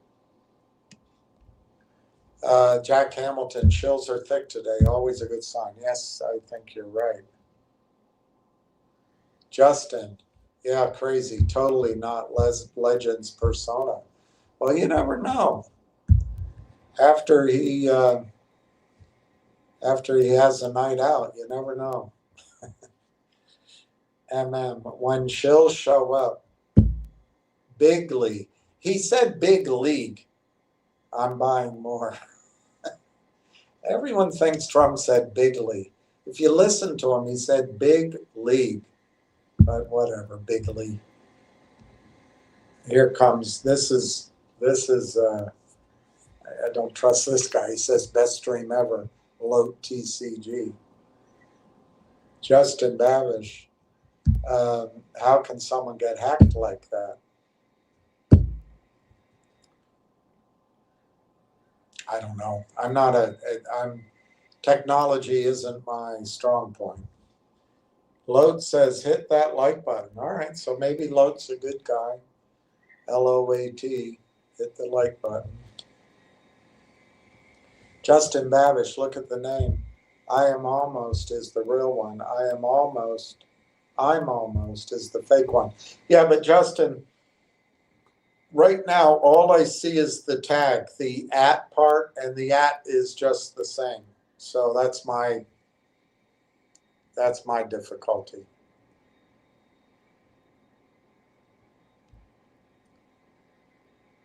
LOAT. Oh, I see. Just look at the top fans. Oh God. Um, oh God. All right, let's give this guy his due. I don't know who it is. I'm also $0. Well, I don't know. You just said you sold 10,000, so you're not at $0, but whatever. After buying GoLogic, I never recommended buying GoLogic. It was a spinoff from the original iteration of Logic. I discussed it many times, and it became, as you know, if you owned it, GoLogic was doing um, it was essentially the shell that uh, that company, I can't remember the name now, Real Sales or something, whatever that other company was going to reverse into with that CEO that wore shorts and came on, and he took 3 million out of the market. What was that company called? I can't even remember. But anyway, GoLogic was going to be the vehicle that company was also distributing its original uh, assets, and then they were going to reverse into it. Anyway, that morphed into Nixie, but I never recommended GoLogic, and well, to my memory, I never recommended it as a trade. GoLogic was something that was distributed one for one if you owned Logic approximately 3 years ago, by my memory. So I don't know what you're saying. Logic, I did think, particularly based on very honest, very thoughtful uh, advice, or that's not the right word, knowledgeable discussion with a guy that used to work on the American Stock Exchange and knew the story cold. He was absolutely convinced and convinced me. It's not his fault though. I went up and met with the CEO twice in New York, and I really believe that the SPAC, the DLQ SPAC, had legs because uh, it was backed by this ostensibly excellent financial group out of Canada, Aubrey Advisors, and which is I would say anything out of Canada is a red flag. Um, and then this other group, Shadron Advisors, it stayed at $10 for a year and a half. And it was a compelling story. But I believe Aubrey Advisors was at fault. It could have been Shadron. The attorneys and the board members. I think it was Aubrey, though. And their customer, Polar. I think they had one other customer, too. Um, they colluded, cheated, interfered with trading, and they made their money. And I believe Aubrey or its clients took around 150 to 250 million dollars out of the market by the scam and the sting operation that they engineered on Logic and Data Logic. That's my opinion, but the evidence is there. And then one of Aubrey Advisors' contacts, a guy named Greenberg. First, Aubrey Advisors acquired something in the neighborhood of 90% of collective audience. And then this guy Greenberg from New Jersey or Connecticut came in. They've done a deal with him. Then with Logic, some guy that's friends with Aubrey living in Geneva or based out of Geneva set up a medical company, snowed the hell out of the CEO of Logic, whose attention was on Nixie anyway, and destroyed Logic. That company got started at the same time as Datalogic. So to me, it was all a sting operation. And it's unfortunate because what you guys do, CEOs are not trained. They trust the system. They hire attorneys. And the attorneys are either gullible or they're part of it. And it's all a shame. I don't know what NVOS is. I have no idea what NVOS is. So maybe it's a bad memory, but I certainly never recommended that. I have no idea. I don't want to type it in because then it'll be here for a week. Collective audience. I never recommended buying collective audience. But I did recommend Logic as a strategy, as an alternative to GTII. You sell GTII as a tax loss. I thought a place to trade it was Logic, because you get Logic shares and you get Datalogic, which became collective audience. That didn't work, but you know what? GTII didn't work. But I also did not know that they were going to do because there was a toxic financing that they arranged. It was in August. I came on here and blew my top live. And then I went on an email, phone call campaign. I tried to reach the CEO of Collective Audience. In retrospect, he may have been paid off. Whether he knew he was doing it or not, he might have just been, a lackey, a placeholder that allowed Aubrey Advisors to engineer this complete sting operation. But Aubrey and Aubrey's clients and Chadron, I think, took $250 million out of the market over a 2.5-3 year period. And then you're going to blame me for that. Fair enough. My whole goal is to get away from any of these stocks because there's no way to win. None. And I want to get away from you guys. I really want to get away from you guys. Unfortunately, because Railtown is taking forever to close the AIP deal, that's my assessment. It opens the door for more punishment from you guys, but I think it'll be temporary. I also acknowledge that you could look at it that the delays in getting the AIP deal filed is smokescreen to cover up something else that we don't know about, good or bad. The fact is, we just don't know. We just don't know. And I don't know when clarity is going to come. I think, like I said, it'll be by Wednesday. I'm glad you're going to wait and see how much lower it goes. And since you have $0, it doesn't really matter how much lower it goes. Since it says here, you're at 0. So why does it matter where it goes? You're not going to do anything anyway.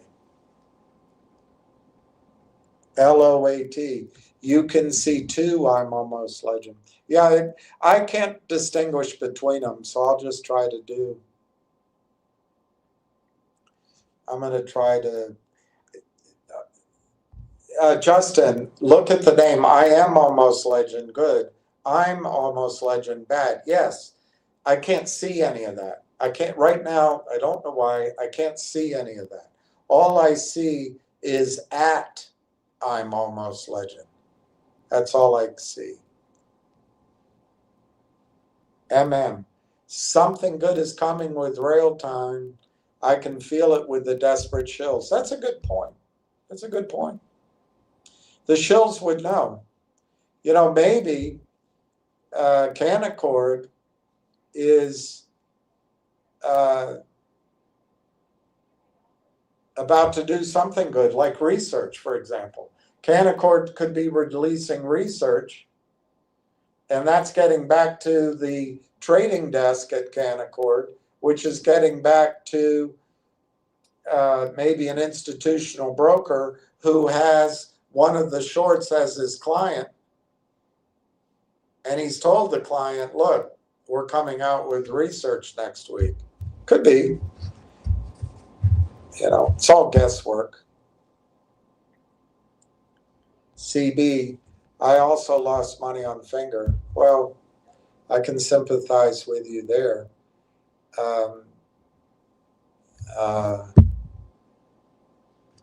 There were plenty of opportunities to make money on Finger, but it's very difficult. Very difficult, particularly trading options is, that's a hit and run game. But even on the, Finger went all the way down to something like 20 cents, and then it skyrocketed to $4, came down, up, down, and then it went to, I don't know, $9? No, actually, the first time I think it went as high as $16 or $17. So there were plenty of times to trade, and I guess as a short, you're not successful day trading, because I bet you don't have any skill at it. It's not that hard just to set your computers on sell, sell, sell, sell, sell. I mean, there's no skill involved in that. So you don't really know what you're doing. I get that. But you make, maybe without intending to, you make my strongest recommendation to get away from all of these stocks. I believe Railtown is different, but bless its heart, it's not showing right now that it is any different. Again, my opinion is because of what I call a quiet period, the price is not reflecting the value of the stock. Others can say, and I can't disprove it, that the price is telling you that the story isn't as good as the news or this presentation or as the backdrop of software development as an industry. There are people, including myself, who watch stock prices and charts and et cetera, and make an assessment with very little other information. There's other people, including myself, who slowly learn a story and then start to come up with a value of what I think the stock's worth. I think Railtown's worth $5, $6, $7 a share, assuming they don't do a toxic financing with Canaccord. I don't even think they have to get the AIP deal finished, by the way, to be worth $3, $4, $5, $6 a share. That's how powerful the fundamental value is. But they can't tell their story, buyers can't buy, and you guys don't stop with your relentless selling, your computer program selling. You just don't stop. And there's no police, so here we are.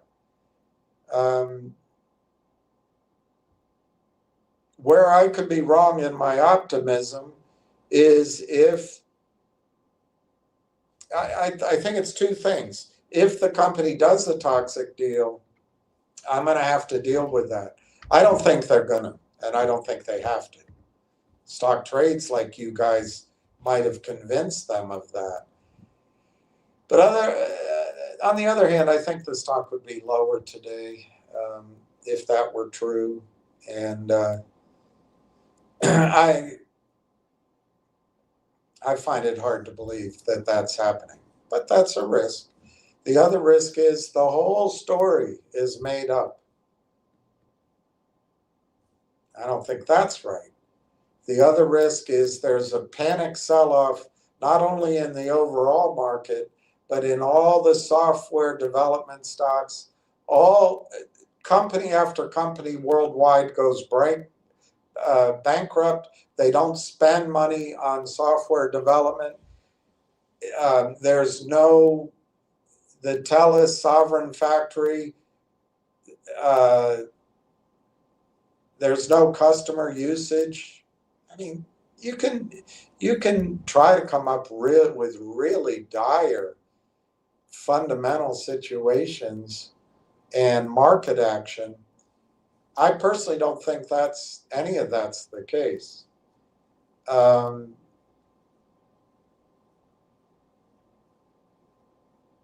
You could argue that management doesn't really know what it's doing in terms of running the paperwork side, the operational side of a company. That's possible. But that's also separate from whether or not they had the vision to be first, to be early, and to solve a real software development problem using AI. And it looked like they have cracked the code. Those are two different issues, but if the company deserves a 27x haircut to Sequoia's valuation of the market because management doesn't know how to get paperwork filed, I don't know how to do paperwork. It's not my strong point. It's not my strong point to sit and type up forms, So I'd rather the company spends its time on its product. I really would. But this is the growing pains of a small company, maybe becoming worth billions of dollars. And the question is, well, if they only have a small staff and they can't even handle getting an AIP acquisition done, how are they going to handle being a multi-billion-dollar company? It's a fair question. That's why I think the company might be sold to a Microsoft type company very quickly. But that's a complete speculation on my part. But I'm sorry you lost money on Finger.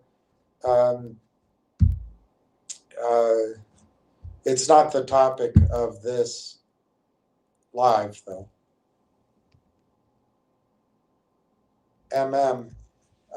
Bye-bye, CB, LOAT, load.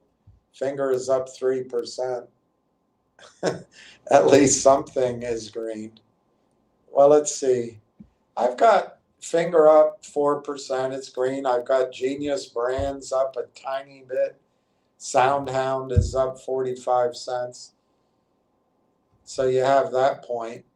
The overall market, the Dow's up 300, NASDAQ's up 600, S&P's up 100. And I think what you're going to see as the year-end rally starts, you're going to see a lot of this negativity and a lot of these institutions who have cash and are hedging their positions. I think you're going to see them jump in to not miss the market. And to carry that through, my targets, which I've been talking about for over a year,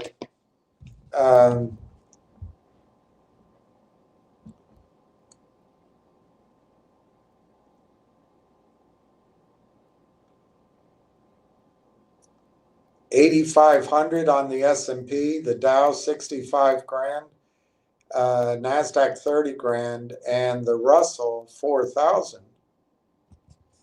I've been saying that well over a year. Well, now it's funny. David Hunter has raised his targets. S&P 9,500, blowing mine away. So I think I have to go to 10,000. He's now raised his Dow target to 65,000, identical to mine. So I think I need to raise my Dow target to 70,000. NASDAQ, he has now raised to 32,000, higher than my target. So I feel like I have to raise my NASDAQ to 40,000. Russell, he raised his target to 3,800. I think I'll stay at 4,000 there. He still has, I think he has a 4,300 on gold. He may have raised it to 5,000, which is my target and has been in this rally for over a year. I've said that. My target for silver is 120, and that's over a year that I've been showing you this card. I've kept it here. I haven't changed anything. He's now raised his silver target to 100 in this rally. I think over the next, I'd say at least the first quarter, maybe the second quarter, I think you're going to see a nearly vertical run in the stock market upward. I hope not. I hope it takes time. I hope that's 6 months from now. Because once that rally happens, once the Dow hits, say, 70,000, it's the last time you're going to see that until you're my age. And you may never see it. People who are 45 or older may never see the Dow ever get back to 70, whatever the high was again. It may take 25, 30, 40 years to do it. Doesn't mean you won't, aren't ways to make money. But I expect a crash after those highs, a pullback of 95%. That's very aggressive. But I think it's going to be overwhelming. I think people are going to be margin called. I think the selling is going to be widespread, the disgust. And I think the Dow, if it goes to 70,000, which, maybe it only goes to 65,000. But if the Dow collapses by 95%, that's the Dow going back to 3,500. I actually think it could go lower than that. It's going to be devastating. It's just going to be something unbelievable. And I've wanted people to own silver, but I've focused on Railtown because I think that's the best way to create a large enough account to diversify into silver. But I also think that we're seeing it in China. We're seeing it in real estate. But we're also seeing it in the private credit markets. What's the name of that car company? First Brands or First Loans or something. Anyway, there were two there was a car parts company, I can't remember, and a loan, subprime loan. They both went down, and Jeffries has had to take huge losses. BlackRock, I think, was in there. This kind of thing's happening. Well, when loans disappear, when write-offs occur, money comes out of the system. I've often had for, I don't know, for 30 years, I've had a real issue, but I assume I'm wrong. I've had a real issue with this idea that the Fed prints money, or even with the government printing money. But I get that the government, that Keynesian way, they increase their spending. But that the Fed prints money, they regulate with their reserve requirement, ostensibly, back when the markets were honest, they regulate how much banks can lend because of what banks need on their reserve. But I think that mechanism is, I mean, it's just a fig leaf now. My point is, I think money is created by the banks and by Wall Street and the credit card companies. It's created, it's loaned into existence. And I think in many ways, the Fed is just catching up with the supply of money that's been created by margin accounts and rehypothecation and by mortgage loan fraud and all that. In many ways, it seems to me, but I've never seen a study on it, and I've never seen a discussion of it. So I assume I'm wrong in some measure of what I'm saying. But I'm not so sure the Fed creates money.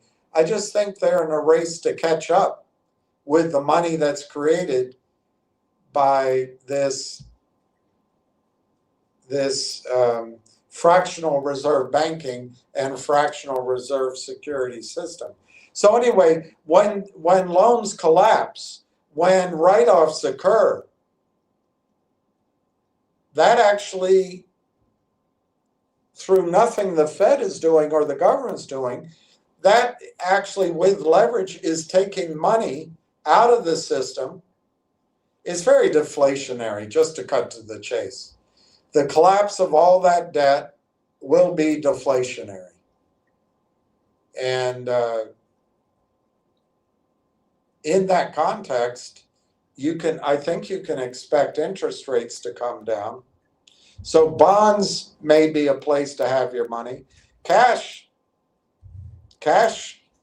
is probably the US dollar, to use the oft-cited reference to Chris Christopherson, the US dollar will be the cleanest dirty shirt. Sunday morning coming down. And it might be a place to be. For now, though, I think it's Railtown.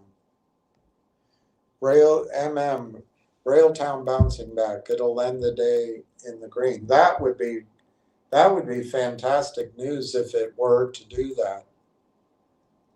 If Railtown ended today in the green, I don't think, it's enough volume necessarily to call it capitulation, but there is so little real volume in the stock, it might be good enough for capitulation, which means that would be our low, 30.308.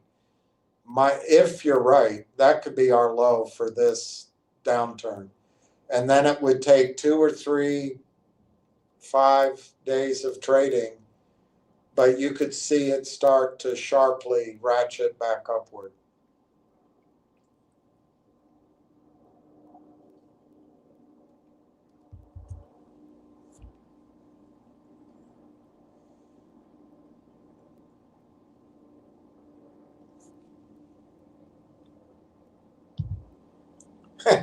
The last shares trade is 49 shares at 0.329.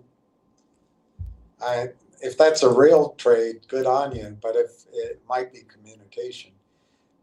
Somebody bought, it looks like 3,700 shares at 32.49. So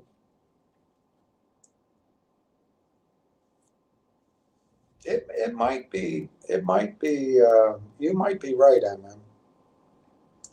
LOAT, what bounce? 30 to 33. Yeah. I'm almost legend. No need for apologies, Sir William. You didn't say anything even remotely harsh. I was waiting for you to really go off, but I'm glad you didn't for energy savings sake. You kept it classy. Well, is that the first time? William, you caught the fake account quickly. Good job, sir. LOAT. He's still fighting with a fake account. What I try to do, LOAT, is answer it while it's here, so I can't be accused of avoiding it. But I was also trying to address these guys here. Even if they say something ridiculous, it enters people's brains. And that's the whole definition of fear, uncertainty, and doubt. So I was trying to take some time to offset that message. I don't know if I'm effective at it, but that was my goal. LOAT, move on from that person. Okay, I hear you. DMAC, hello, William, added several hundred more, please. Good for you, DMAC.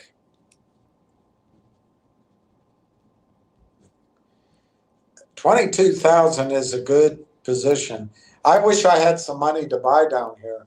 I really do. But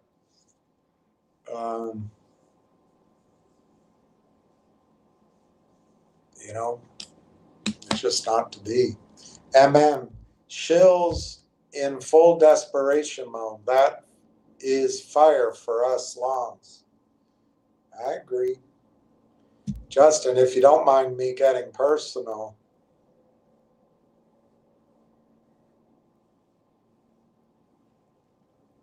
I believe we are now at your average price. How do you feel about that? Well, I will tell you,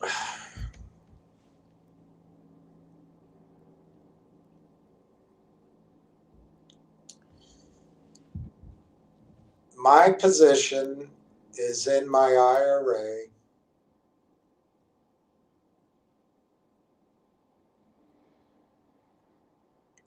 And I'm down. The average price, you're right, 34.26.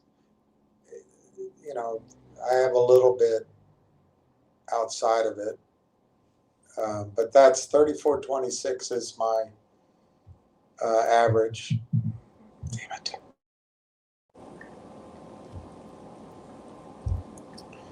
And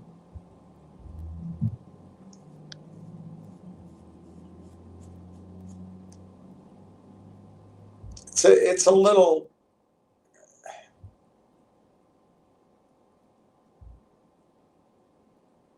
gosh, yeah, 34.26. How do I feel about it? I wish I had more money. I feel two things. I wish I had more money to buy, and maybe I wish that somehow I had made money in a different trade and were able to buy it now. But the problem is, which trade would I have done? Would I have done G-Bucks, Nixie? If I had been lucky and done maybe an energy vault or I don't know what other trade I would have done. So my overall feeling is that this sell-off sucks. And I'd much rather that the stock be higher.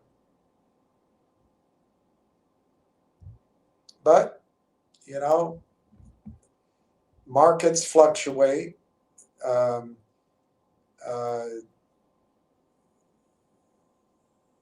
We, I think, understand that the shorts are always there. So I guess my biggest thought is I wish I had money to add to my position, but I don't. And I haven't, though. It doesn't matter. It doesn't matter. So it's just something I think about, then it leaves my head because I don't have the resources to do it. But I think you guys can add, or new people could buy. Justin, I am surprised that the stock did not spike lower today. And I'm grateful for that. Of course, the day's not over, but this is just fluctuation. I also think, Justin, in the future, let's say the stock goes to 350, it's not going to matter that my average is 34 something instead of 32 something. It's not going to matter. They're all good prices. Even people that paid more than this in Railtown, I think it's still is a good price. I haven't seen anything that condemns my story. I've given you some things that would, but I haven't seen that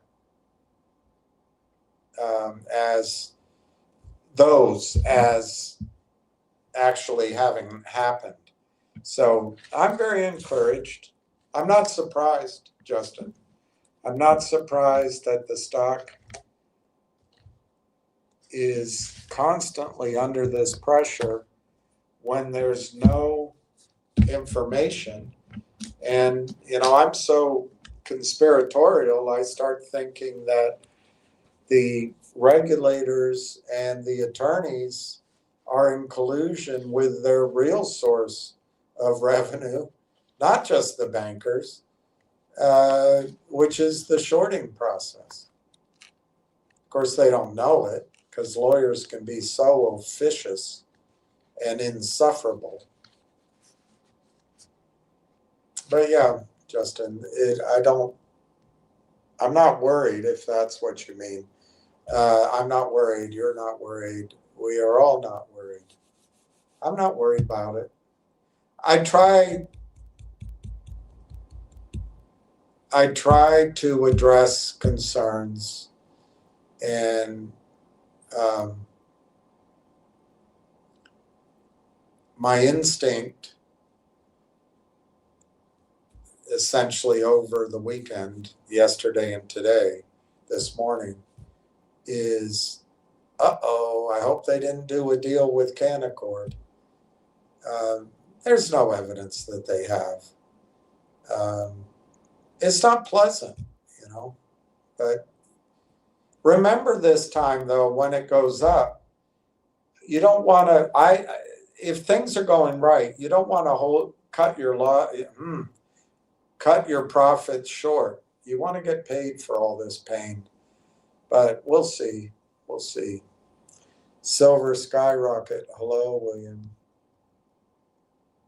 LOAT. How can you not trust me? I like you, William. You sound like that guy, Hasty, I just watched the 3 or 4 of those Jesse Stone movies. That guy always tells him, "I'm fond of you, Jesse."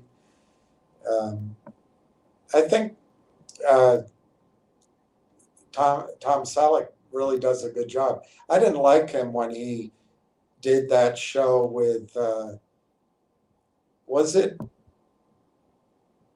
he in Mr. T's show? Or is it different? It was a PI show. Anyway, I didn't like him when I was younger, but I think he does a good job in it. I got you, LOT. I don't know what you say there. Is this, this is Lion of all trades. This is Lion of all trades. I didn't know it's Lion of all trades. All right, I tried. I like it. That's all right.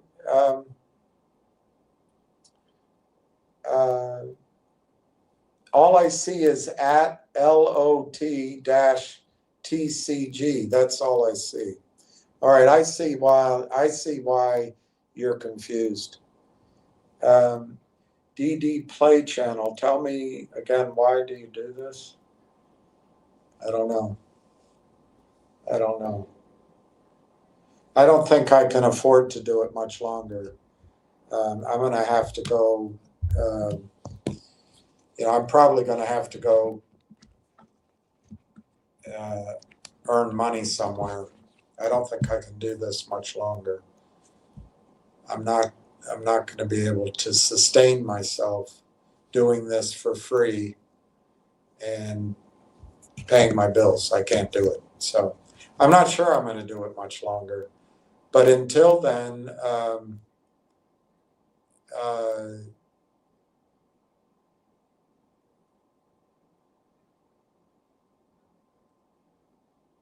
and I'm not sure I want to do it again either. But until then, my goal simply for the people who do listen, I haven't gone out and proselytized anywhere. I'm not going out trying to poach accounts or other people's idea, so it's just, it's a small group. It's, 225 people or something like that I know about. I'm trying to give people a way to make back their losses and then get in the green and then get away from here. I didn't think Railtown would take this long. I felt like the idea was called to my attention by talented people, not the charm boys. And at first I dismissed it. Yeah, sounds good.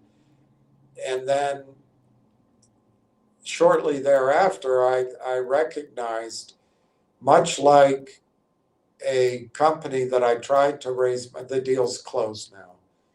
And the funding never came in.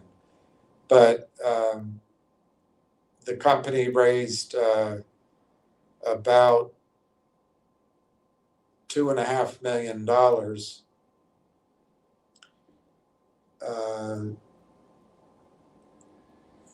I guess I can say the name of it. It's Ubiterra, but it's a directional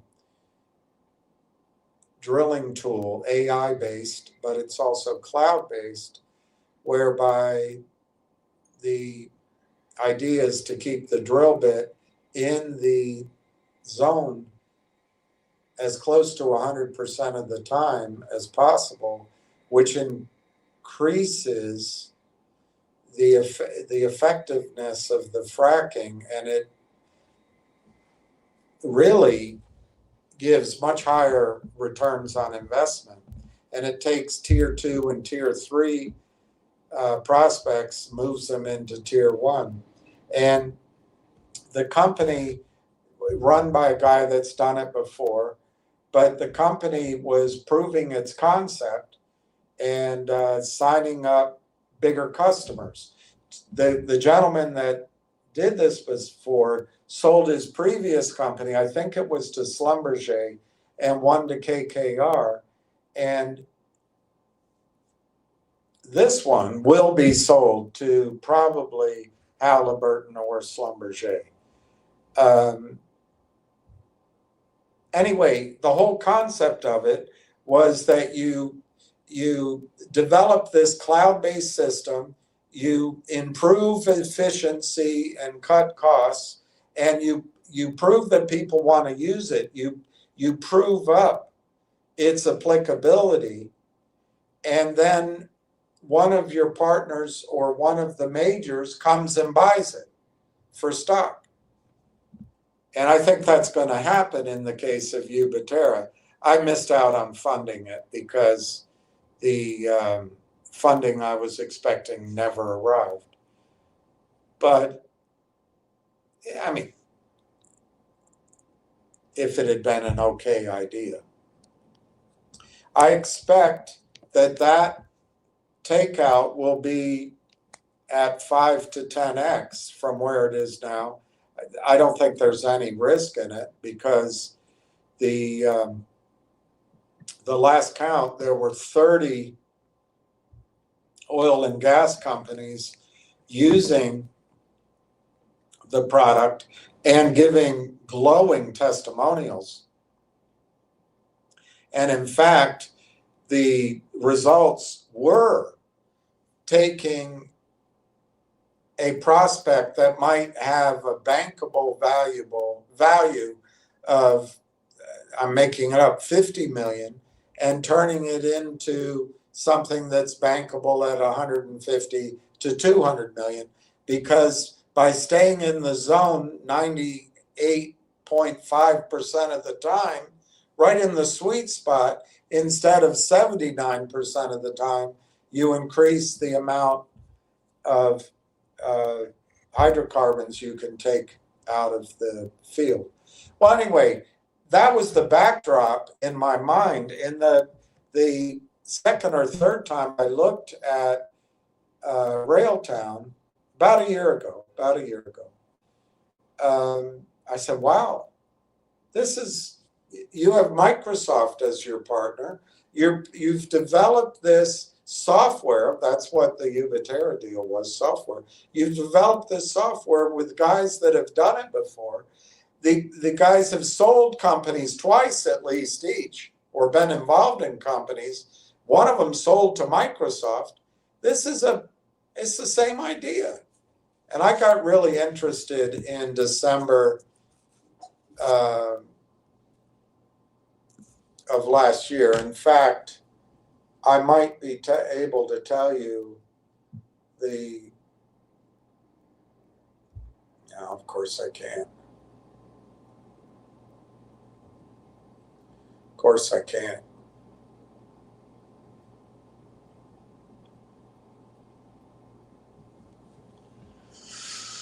I can't tell you. I don't think. Let me keep looking.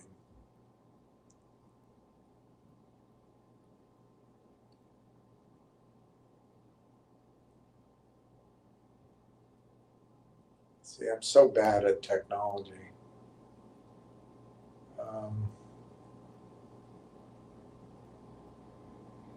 Oh, let me try. If I hit this, hit that, it doesn't work. Doesn't work. So what else could I do? History? No.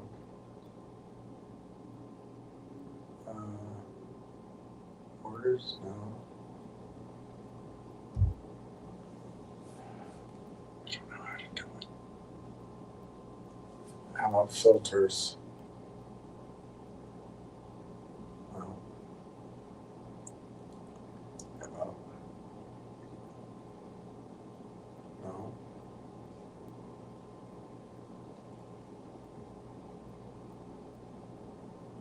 I don't know. I can't tell you. But to my memory, the first time I purchased Railtown was in December of last year. So I really got caught up in the idea that the software guys had done it before. Their partner is Microsoft. They're going to prove up that customers want it, and then they'll sell the company to Microsoft. Just like this other company in the oil and gas space, software company, had done a couple of times before. And by the way, I've seen it happen over and over and over again in the oil and gas space as well. So that was my first aha moment with Railtown. But then it kind of quieted down for a couple of months, which is fine. I didn't know that anything would happen right away. But when they announced that they were going to buy AIP, I went, as I said to I'm Almost Legend yesterday, I went to the website. It looked like it could take 30 or 60 days to get approval. And it looked like a great deal. And so anyway, the whole thing is, fast forward to June, I started really thinking that the deal was about to be completed, and then the company would start moving rapidly upward. I've been totally wrong on my timing. So why do I do it? I think about that all the time. There's a lot of risk to doing it. I piss people off. If people lose money or get upset at me, they don't talk to me again. I'm not getting paid. If it works out, I'm not getting paid. I'm not getting paid from the company. I haven't received stock from the company. I haven't received warrants. I haven't received cash. You know, so my goal, DD, is to suggest something that I believe is different than all these other stocks, which will allow people to make the money back they've lost in all these manipulated stocks and hopefully get in the green and then leave the playing field, because you're gonna lose in all these over-the-counter stocks. The system is against it. Railtown is not an over-the-counter stock in the tradition. It's not only an over-the-counter stock. It's a Canadian stock. And I really do believe it's worth $5, $6, $7 right now. I hear the refrain, yeah, so why is it trading at 32 cents? I've answered that. And time will tell. I mean, it's hard to time everything perfectly. But I'm not sure I'm going to do it any longer, DD. Once Railtown works, I'd like to, and I've been hoping to there's another situation I've been waiting on, which looks like it's not going to proceed. But it's been, let's see, a year and a half, year and a quarter. But I'd still like, even though that's not going to happen, I'd still like to try to set up maybe a company or a fund or a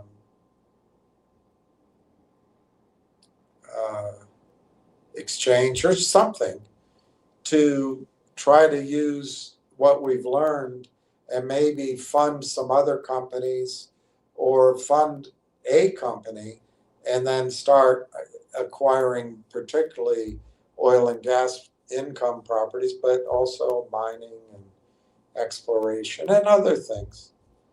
Anyway, that's down the road. That's nothing now. But I don't want to do this anymore. I don't enjoy fighting a bunch of crooks.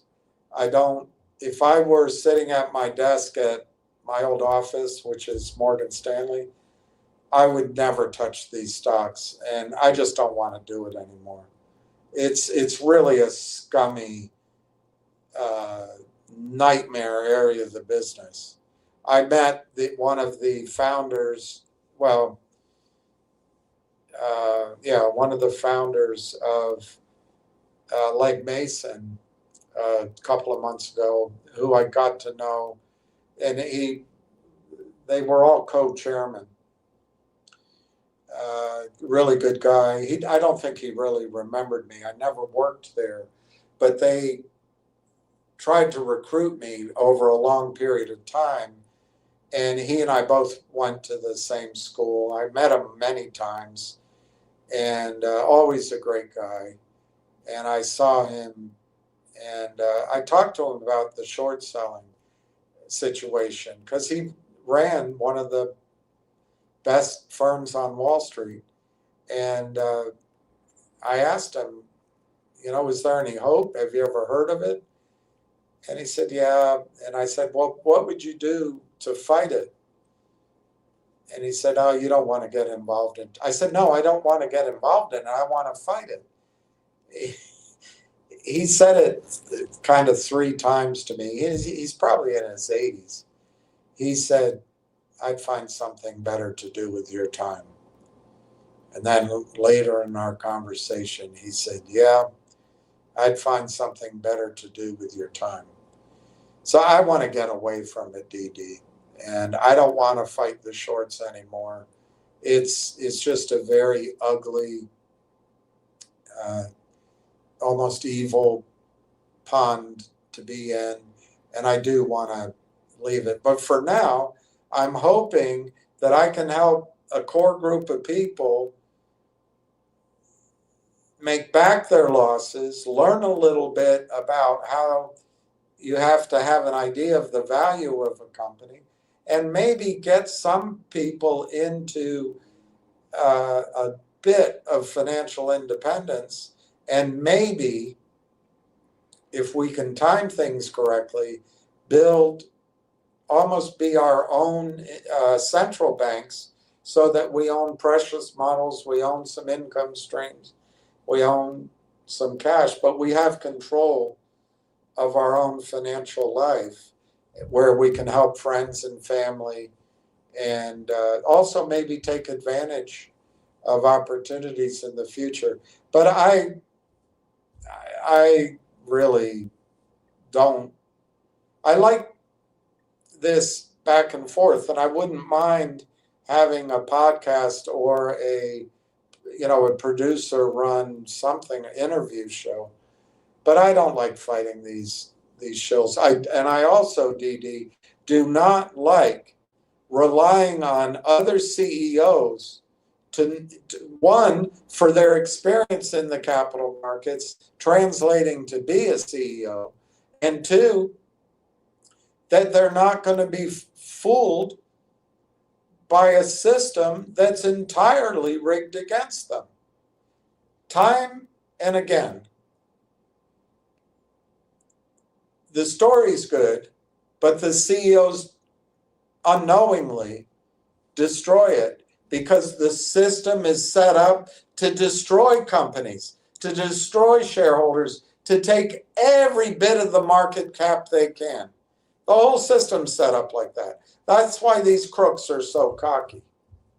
But I got to go get another FedEx package. I just got a notice. Hang on. I'll be right back.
Anyway, Dee Dee, I guess I'm trying to do a good thing, but no good deed goes unpunished.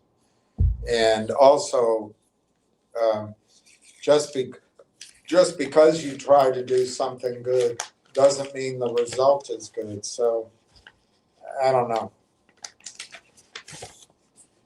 At least the people that are doing bad things get paid for it. You know? At least they get paid for it.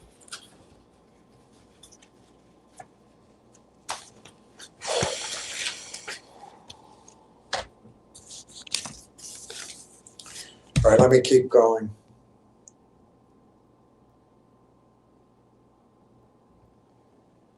Dude, Top Fans is a feature on YouTube. Top Fans. I don't know what it is. Ward Richardson. RT merger with AIP likely entails dual regulatory scrutiny. Ah, interesting. Would it require regulatory or would it require exchange? It's an interesting point. Interesting point.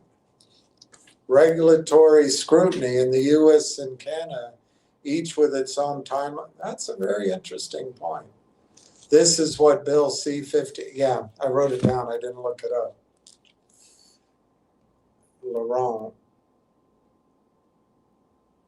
Laurent says, William should know more about Canada instead of saying, I don't know. Well,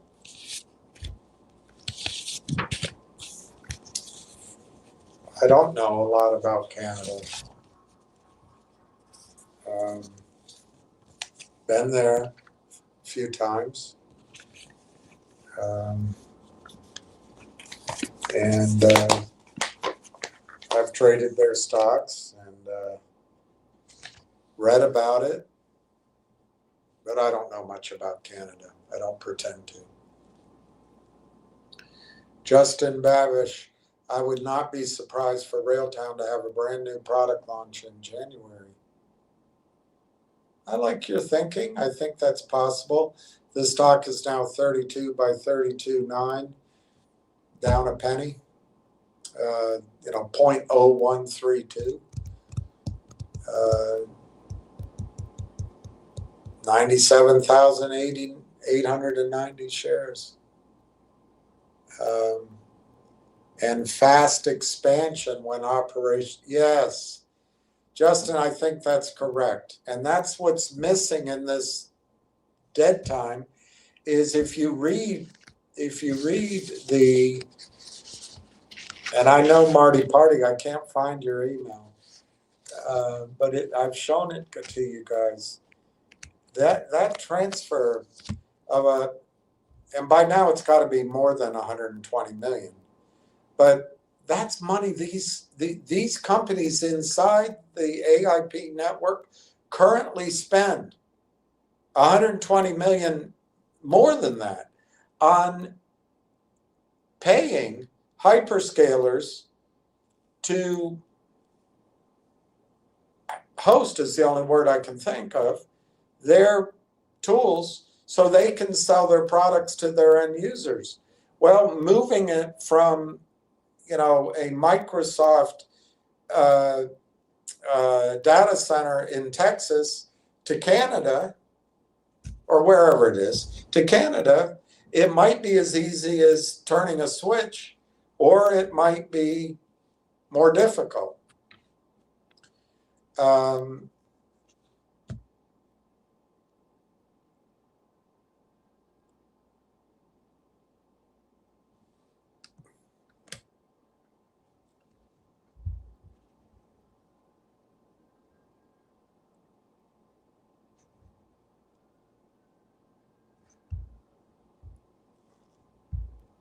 Sorry, just thinking about something I just got in the mail. But it's going to move. Railtown is going to own AIP network. And I'm sure they'll give the incentives, or it'll be part, if you use Conductor, which is a great platform, you've got to move your hosting to TELUS. And then Railtown gets a split with TELUS. I'm going to guess it's in the 10 to 15% range. We'll find out. It doesn't seem worthwhile at 5%. Frankly, it doesn't seem all that worthwhile at 10%. But maybe an eighth, maybe 15%. But 10% on 150 million, let's say, that's 15 million a year in 100%, almost 100% margin revenue. It's huge. It's just huge. But it doesn't show up. Doesn't show up. Innocence hurts. Mark Maddox, kitty, lioness, meow. Lion of all trades, roar. Lion of all trades. I've put aside our differences. I didn't know it was you, Lion of all trades. I don't think we have any differences, but thank you. Mark says, what differences? Mark says, how's the fam restaurant? Justin says, thank you for the $9.99. Are you out of your mind? 2026 will be a good year for RT, betting its gains all year. It could be turtles all the way down, but hopefully it's gains all year. Issuing guidance and beating guidance on a regular basis. Time to go fishing, yeah. CB, William, I bought RT in July. I didn't mean to say if it's a good company. I gave you my count. I'm CB. I'll keep an eye on it. All right, CB. I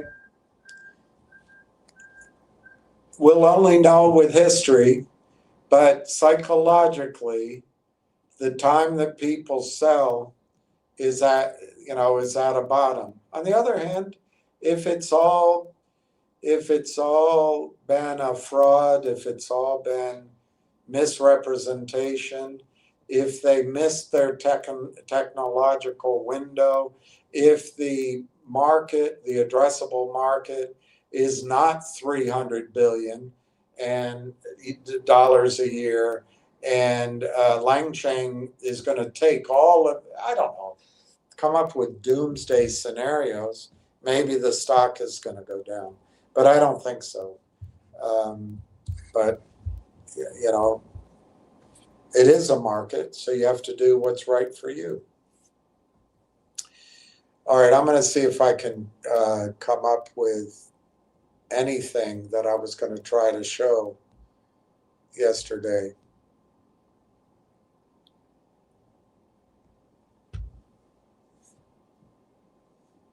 Let me just show you these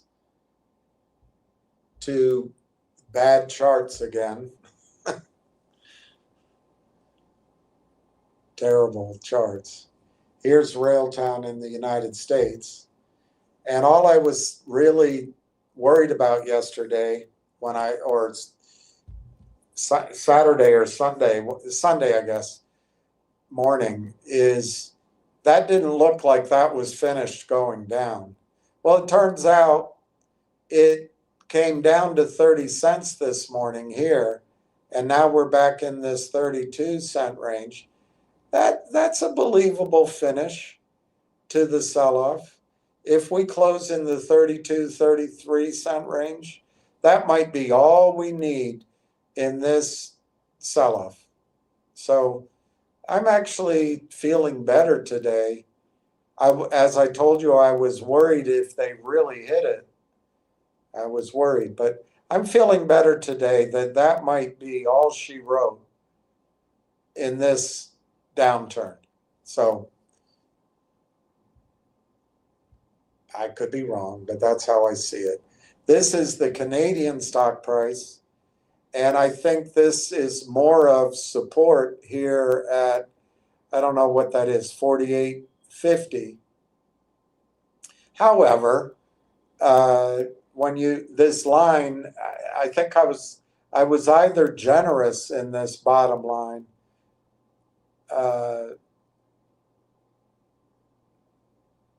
Well, that's what I would say. I might have been generous in this bottom line.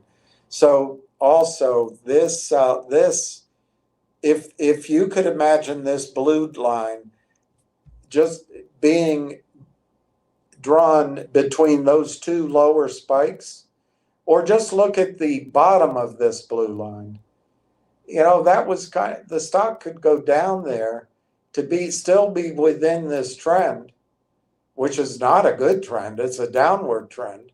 But then you bounce off of that and you go back up to this line eventually.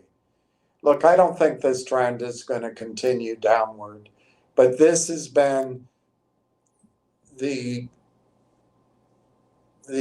unpleasantness that we've had to deal with, and it hasn't been fun. If you look at the yellow line, basically, the stock has done nothing for a year. Nothing. In fact, it's actually lost money for many people if they bought it a year ago, and it's certainly lost money for people unless they bought it in June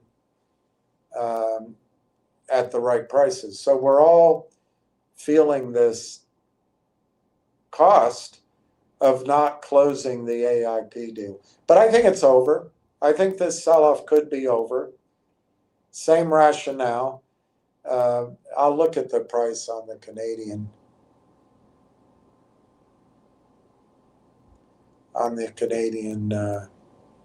exchange. But let's try to add new information to the conversation instead of repetitive crap.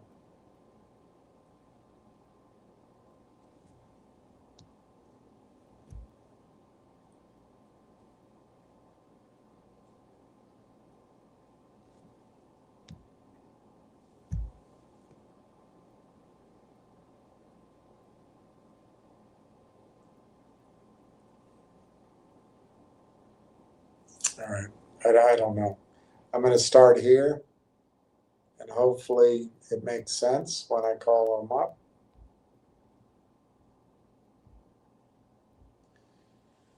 It'll say you have a lot of files. We're now 32.9.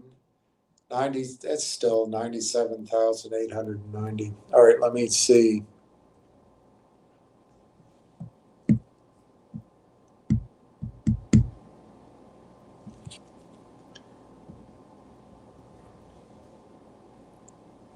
Oh, don't want to talk about that. Take that down.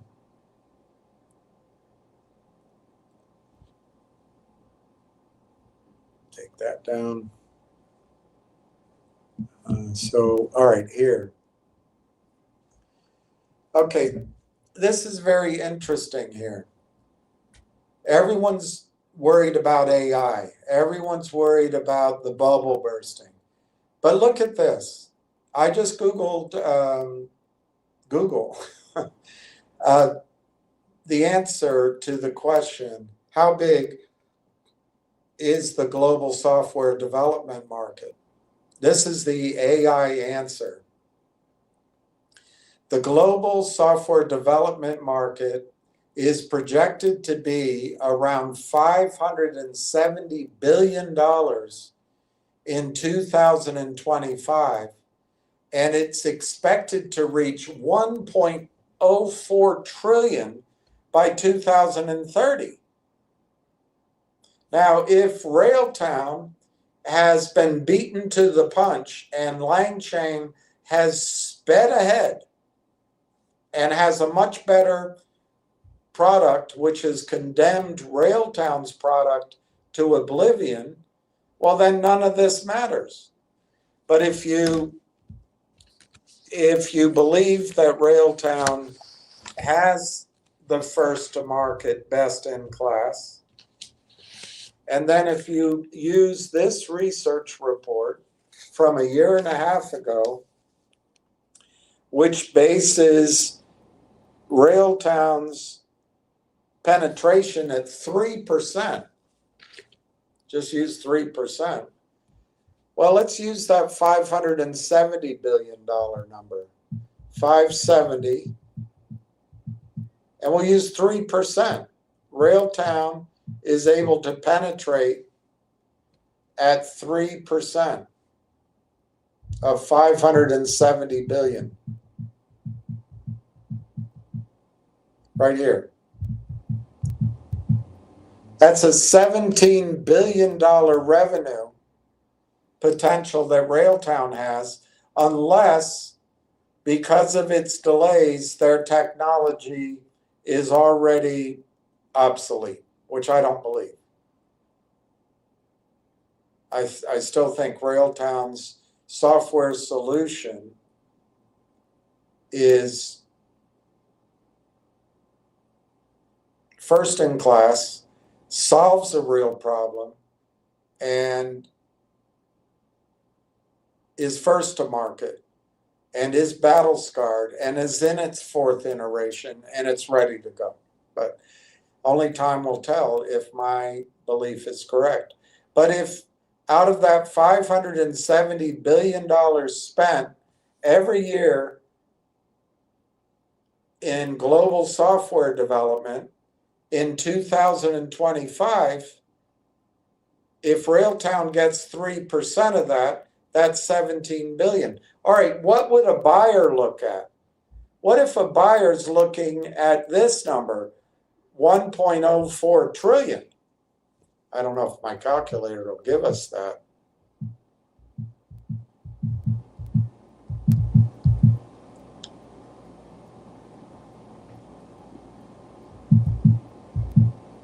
It doesn't. Well, it does. I can punch in the arithmetic. Well, 3% of that would be a $31 billion annual revenue. 3% of this target up here, it would be 31 billion. Well, let me ask you this. If you're a Microsoft and you believe that Railtown could achieve 31 billion in annual revenues from its conductor only platform, would you pay $30 billion for the company? Of course you would. Because if it's projected to do that revenue every year for the next 10 or 20 years, you'd pay 1 year's revenue. You might pay more than that, particularly if it's stock. This is really exciting. Just to put a multiple, if you used a 12 multiple on that,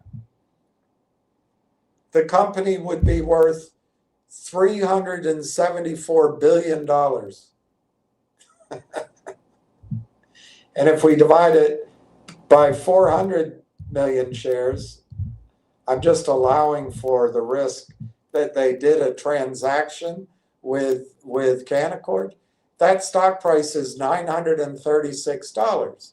Now, I'm not saying that you and I are going to experience that. I'm not saying that.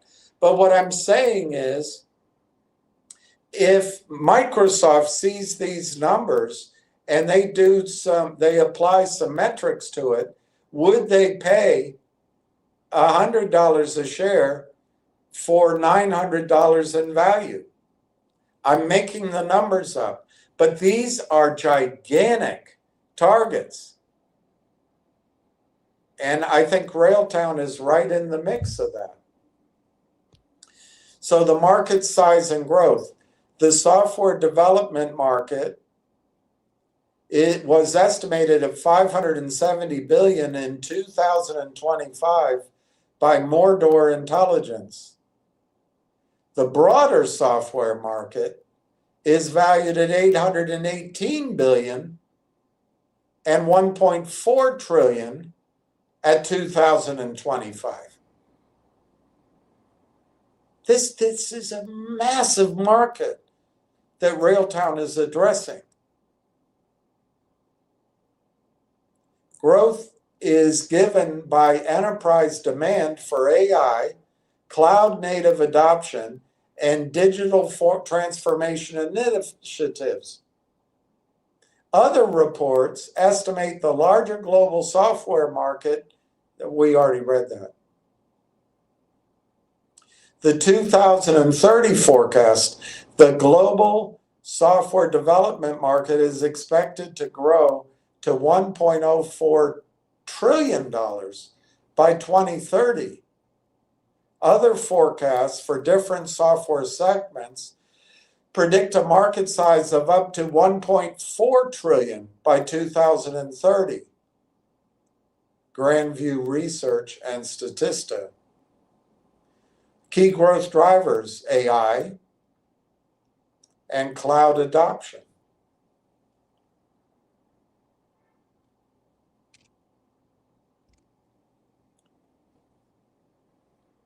So the key growth drivers, artificial intelligence, enterprises are increasingly adopting AI-powered tools, cloud adoption, the rapid adoption of cloud-native solutions is accelerating spending, got it. Digital transformation, businesses are going digital.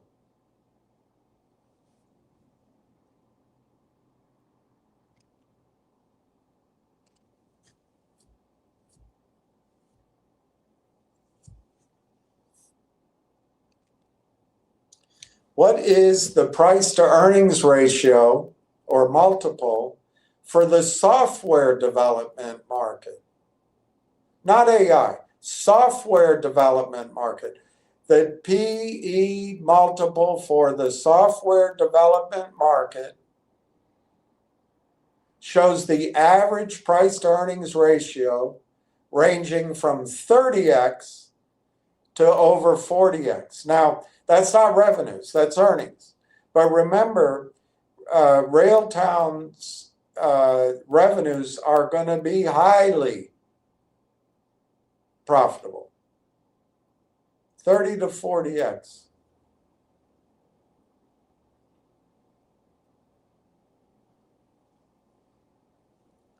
Private equity deals are at 12.4x. So, you know, it's food for thought that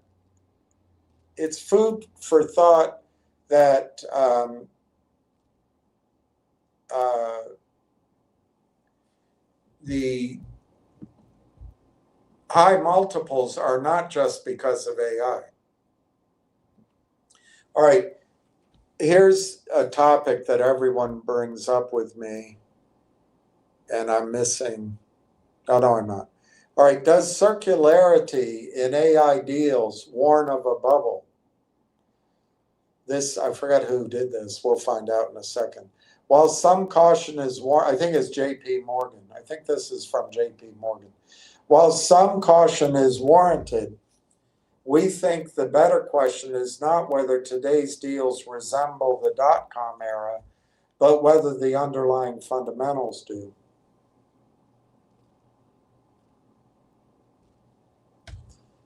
In recent weeks, investors have seen a pickup in large partnership announcements across AI model developers, hyperscalers, and chip companies.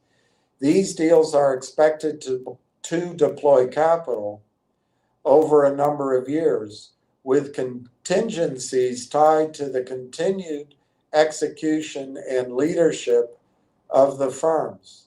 Yet they also signal urgency, a race to meet exploding demand for computer power. And that seems to be factual.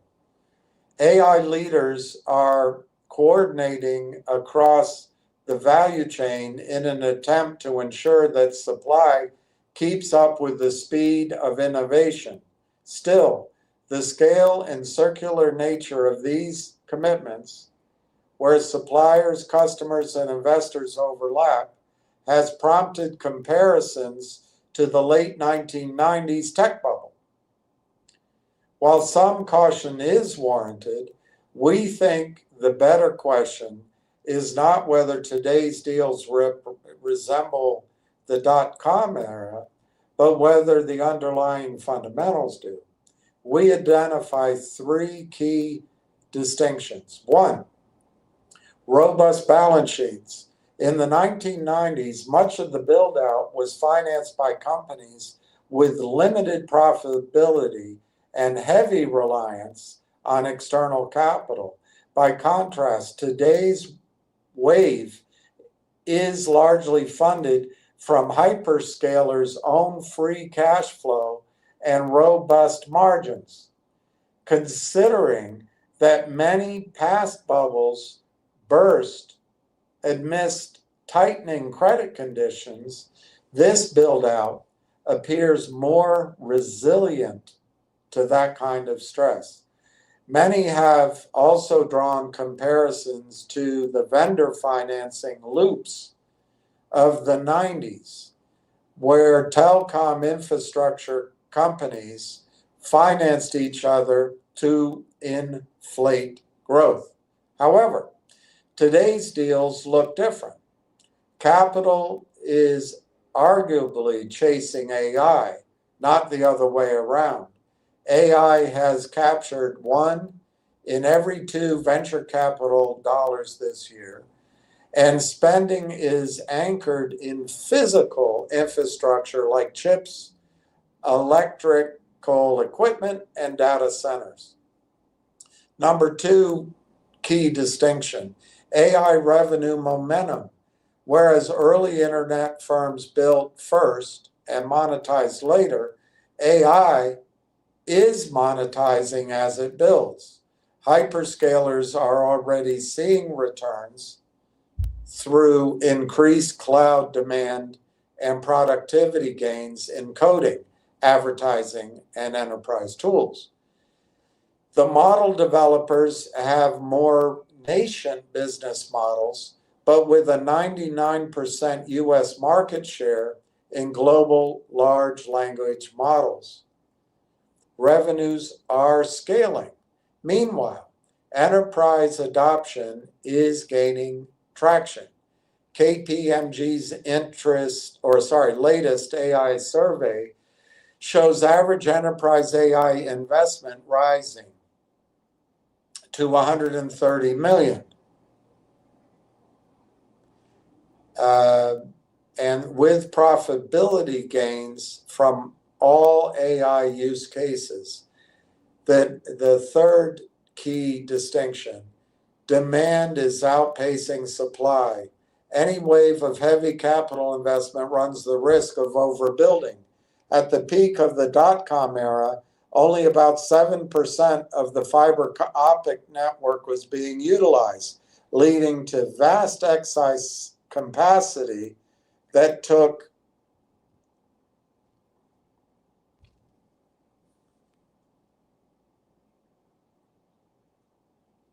years to absorb. But today,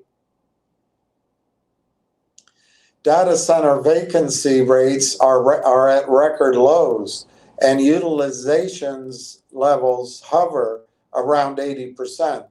Demand for computer power continues to outpace supply. More data has been created in the last 3 years. You see that? I should have highlighted that. More data has been created in the last 3 years than in all of history that we know of. All AI workloads are growing by that magnitude. Lessons from history. Still, we do not think caution around AI is unwarranted. The scale of spending is enormous, the pace unprecedented, and some assumptions about ROI, like useful lives of assets, remain open questions. That's an important question, too.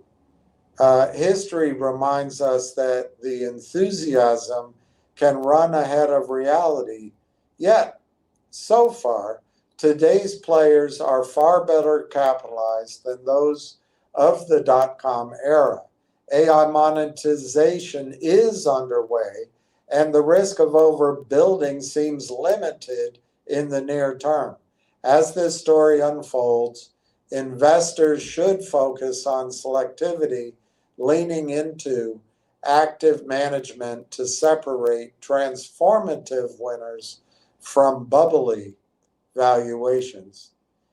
AI infrastructure is running at nearly full capacity, unlike the idle fiber optic networks of the early 2000s.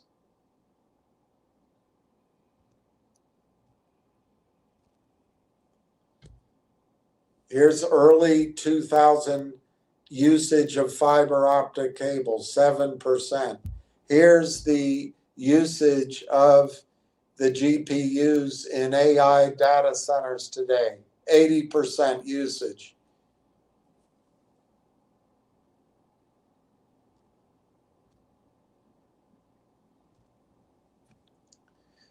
This is another posting on Railtown, but it's old now.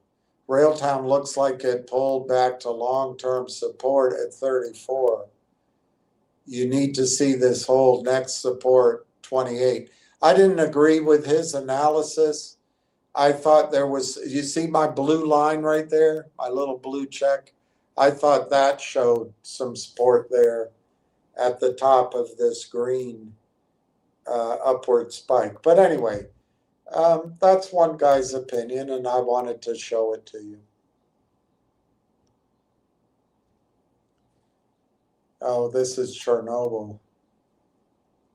Let's talk about that at a different time.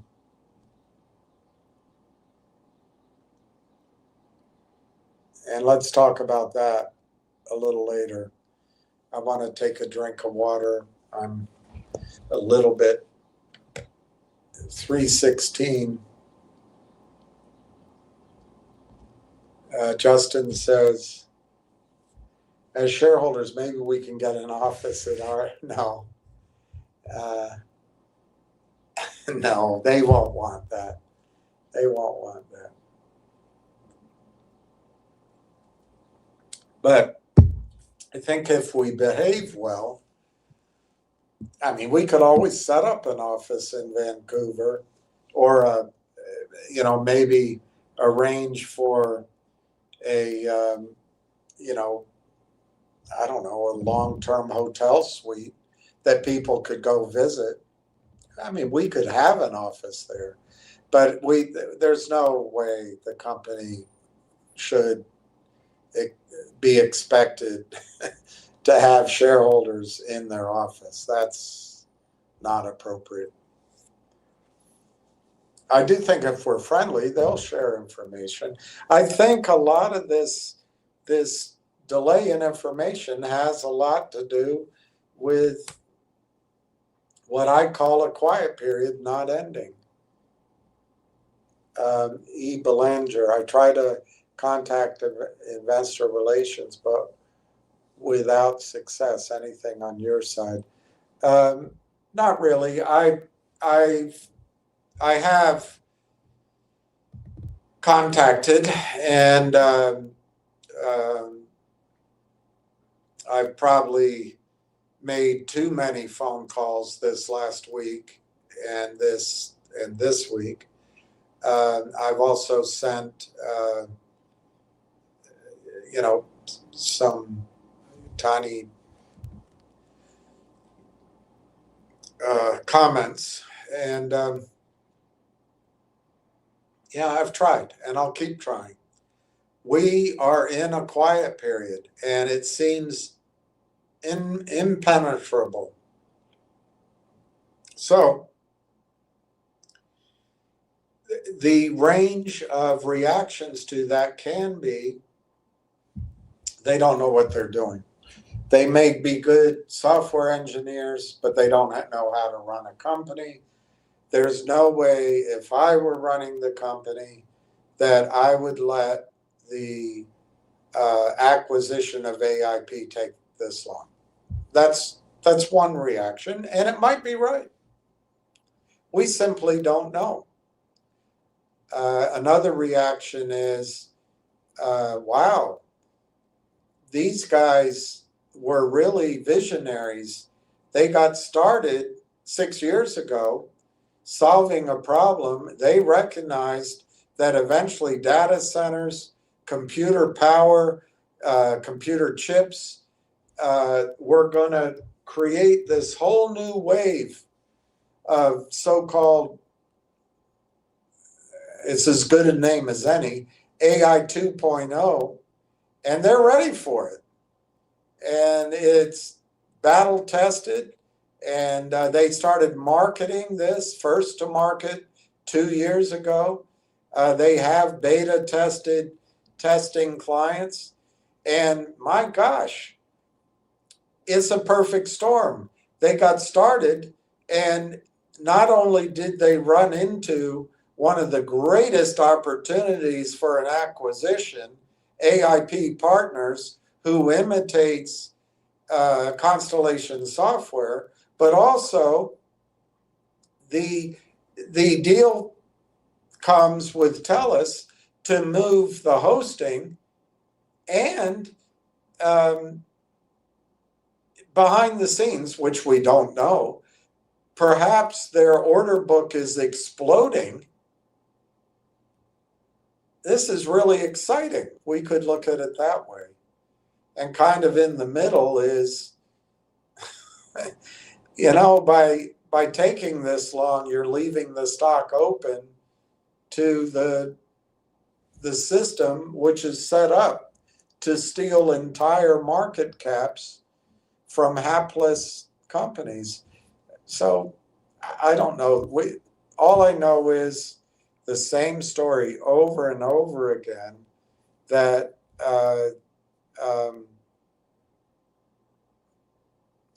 the acquisition of AIP was announced on February 11th, and here it is Monday, November 24th, and there is no evidence in the public information that that deal has in fact closed. There's no evidence. So if that's the case, and if the assumption is correct that a lot of the major buyers there and the insiders and people who have access to material inside information can't buy, well, here we are. And it just goes on, and it's painful. There's impatience.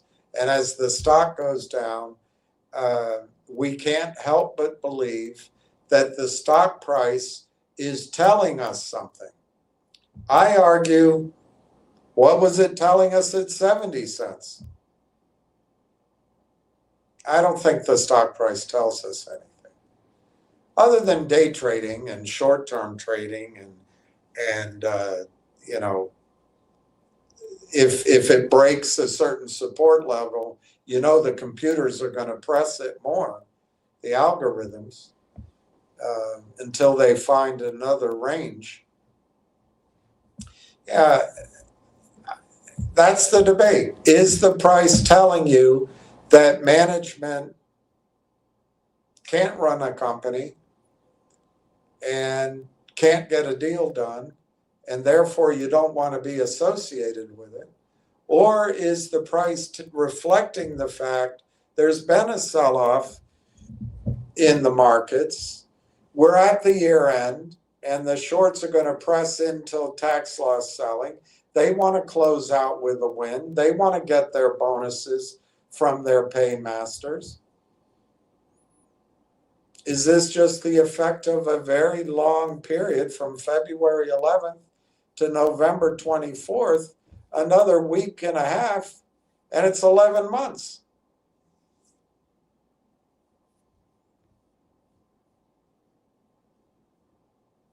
I don't know. But I believe Railtown is worth $5, $6, $7 a share today. There are risks. If Railtown believes the liars, a subset of the people that work at Canaccord, a subset of attorneys, a subset of investment bankers, a subset of people on Wall Street, But if they believe them and sign a toxic note, our upside might not be as high. But I don't see any way that the revenues are not going to overwhelm any reindeer games by short sellers. It's just right now we're in this period, a long, prolonged limbo, and it's frustrating. If I had called it correctly a year ago, I should have said, hey, don't buy it now. They're going to go through all sorts of delays with the regulators. They're going to hire, legal teams up in Canada who I think we can agree are mostly young. We can agree that without having a bias. And it's going to take forever. And the AI is going to boom, which I called, but then there's going to be a panic sell-off. And, why don't we just, instead of buying it now, why don't we just wait a year from now? Well, I didn't call that. I didn't get that right. And in fact, I think the stock is below where it was trading in December by 10 or 15%. So it's been dead money for a year. On the other hand, if people bought in June, some people got a nice price, but basically it's flat to down from June. It's definitely down from July, definitely down from that peak in October, the rumor that the deal was going to close. So I haven't called any of that correctly. I really haven't. I'd like to suggest in my defense that they haven't closed the deal. Number one, that the deal came out of the blue February 11th and put a big pause on everything. And then number two, the deal still hasn't closed. But I didn't do a good job of predicting. And so here we are. Now, I think the positive is we can buy more stock. That's what I think the positive is.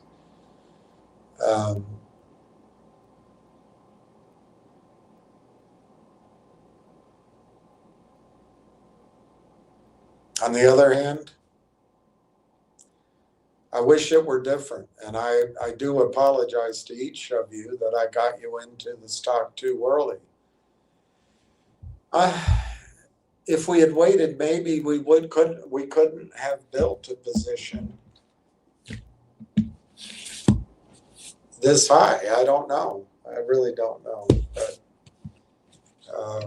we'll get through this. It's not pleasant, but it could have been worse. And I do think it's going to end by Wednesday. Fingers crossed. Fingers crossed.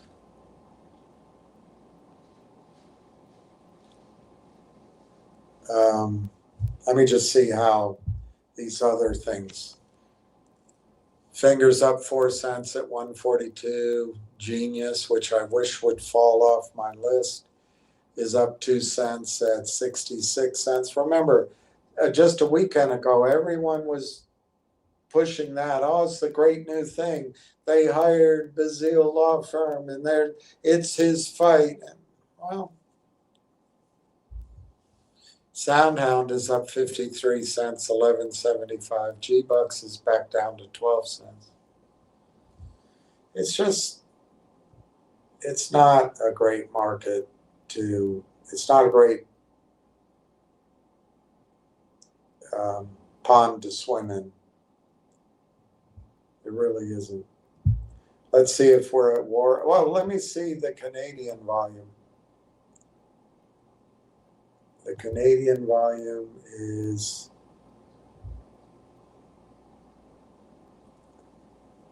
stocks rally in sharp tech-led rebound.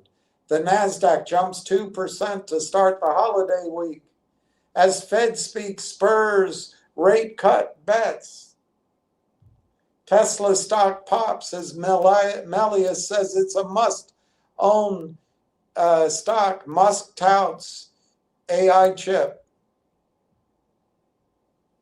Amazon to invest $50 billion to power U.S. government AI efforts. CIA.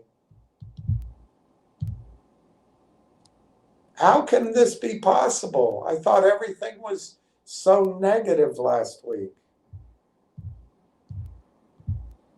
How is it possible? It makes no sense.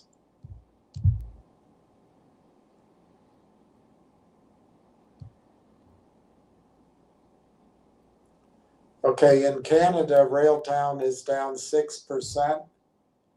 The volume is 83,000 shares.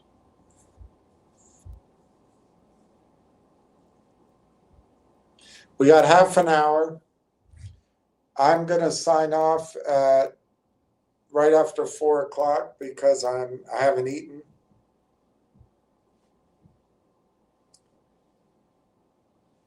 But I did just get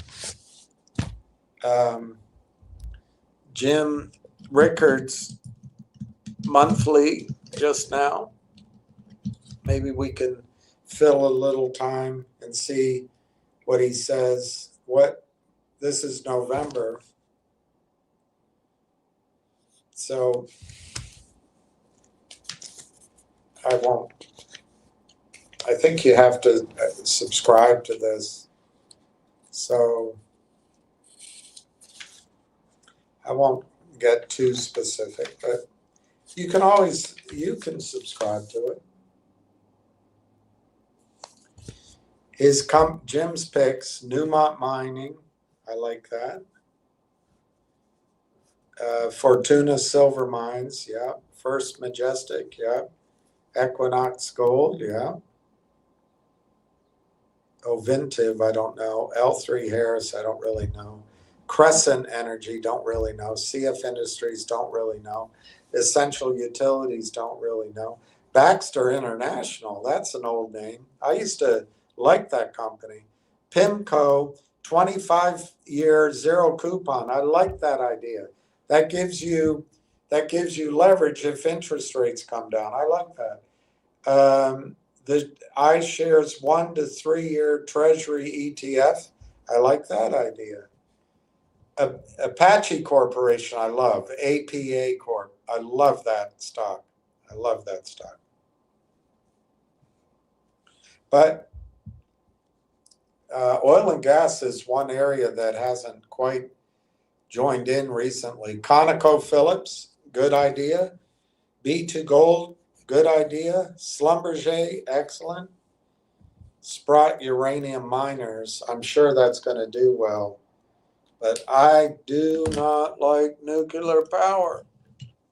So I'm not going to recommend that. Intel, I told you about that. I like Intel. I think I got the idea from his letter. Barrick Gold, yeah, great. Marathon Petroleum, yes, I like that. International Seaways, I don't know, but I don't know. Do you really want to get into shipping when? I don't know. He's smarter than I am. Anglo Gold Ashanti, that's good. Triple Flags Precious Metals, I like that. Hecla Mining, yes, sir. Fang Diamondback Energy, yes, sir. Alamis Gold is the best. I don't know about Royal Gold.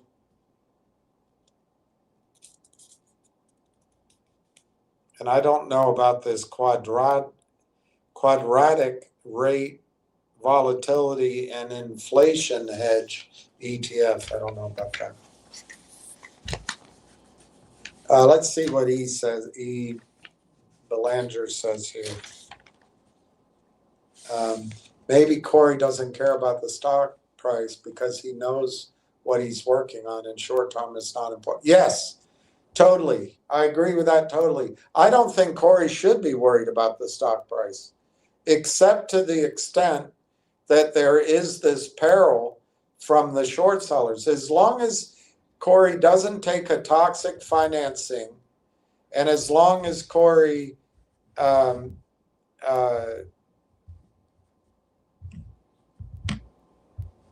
is in fact behind the scenes working on revenue deals and the technology. That's what he should be working on. He should be working on the product and selling the product and getting revenue deals. That's all he should focus on. And if he's shorthanded, that's what he's got to focus on. On the other hand, I think getting paperwork done and regulatory approval and attorneys, that might be something you can throw money at, you know? But yes, I agree with you. And I think the short-term sell-off is a great opportunity to buy. That's how I see it. I'm not discounting or dismissing the views that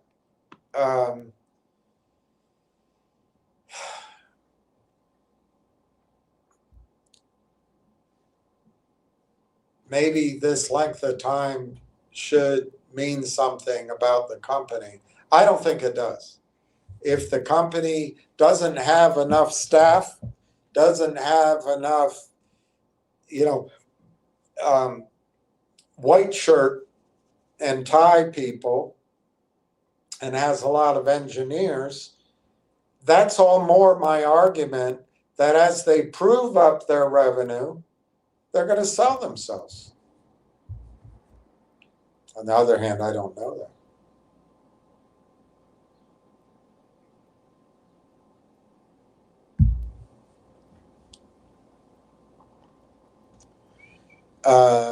Stock price. Yeah, I knew you meant that. Here's Dirty Randy. This is going to be sharp. Corey doesn't care about the share price. Also, don't bother calling Rebecca. She won't respond. We just need deal completed, and hopefully exactly. Dirty Randy summarized it. We do need the completion of the transaction. And then if, and I believe this is the case, the company has been working extremely hard in the background, and their conductor platform is meeting with broad acceptance and broad application, as Dr. Tom Core called it when he agreed in his press release, when he agreed to be purchased by Railtown. Hopefully their backlog is significant and that can start to flow. I don't know, one, if they're going to ever talk about revenue. I don't know, two, if they're going to get it out before the Christmas holiday, the year-end holidays, the Hanukkah, Christmas, Kwanzaa, everything else, New Year's. So, we might have, I hate to say it, we might have another 6 weeks wait, 7 weeks wait.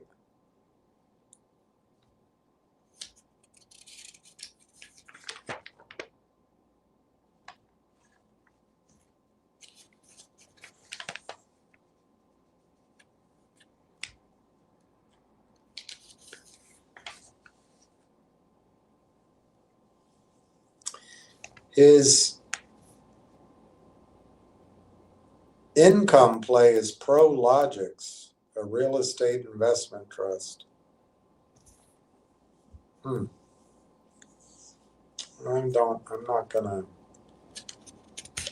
not gonna get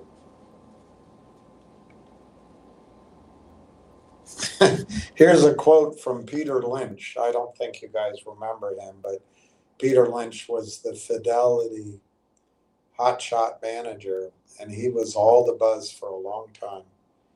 He says, quote, "The best money is made when stocks go from terrible to just bad." Yeah, they get washed out.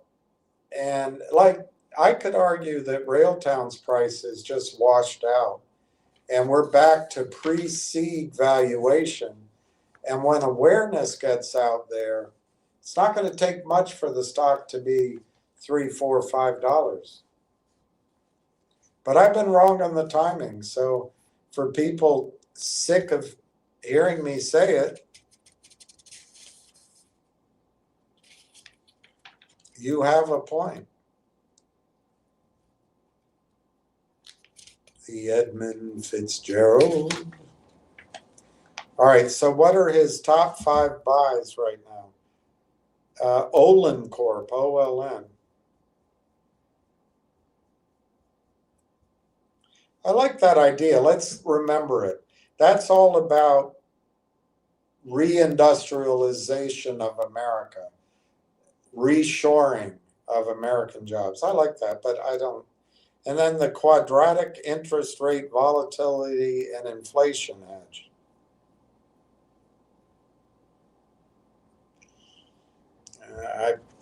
Count me out on that one. Alamis Gold, I love Alamis Gold.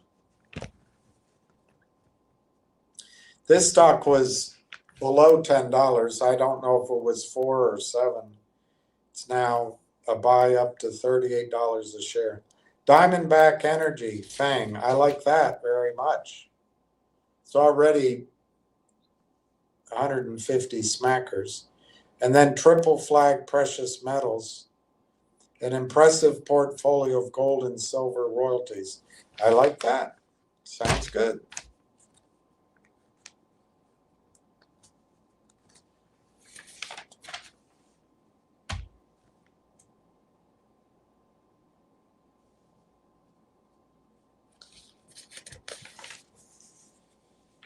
That's a long article, which we can discuss later. The question is, somebody asked him, if the dollar continues weakening against other currencies, how will it have an impact on the U.S. economy and equity markets? The answer goes on for 3 pages, so we won't read it right now. But that's an interesting question. We will revisit it. Railtown right now is 32.1, 31.3 to 32.9. The volume is 129,000 shares. Last trade, 11,800 shares at 32.1. I can't tell if that's a buy or a sell. That was the motivation behind that trade. The markets, the Dow's up 200, NASDAQ's up 600, S&P up 100. The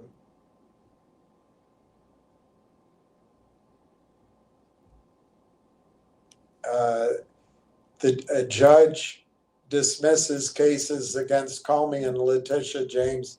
Let me see if it's I'm not going to guess about the judge, not going to show my biases. But can I just wonder if the judge was appointed by Obama?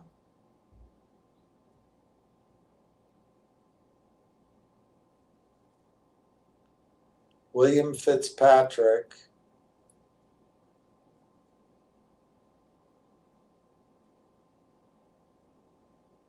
Oh, it's because of a disturbing pattern of profound investigative missteps. Oh, well. Well, he must be an honest guy then.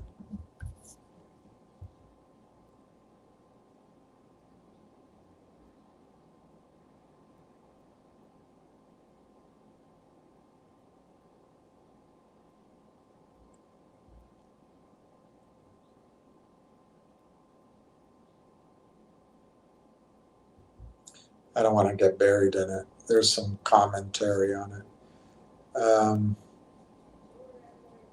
Analyst warns, this is very interesting. This is by Tyler Durden. Nick Jurley, CEO of ReVenture Consulting, points out a major demographic turning point will reshape housing demand and even the size of homes people want.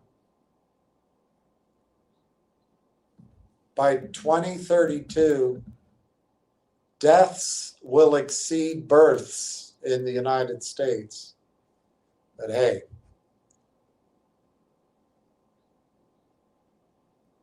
at least the patriarchy will be over with. This crossover point has been 4 decades in the making, and it will have significant implications on the housing market. Lower home buyer demand, more inventory,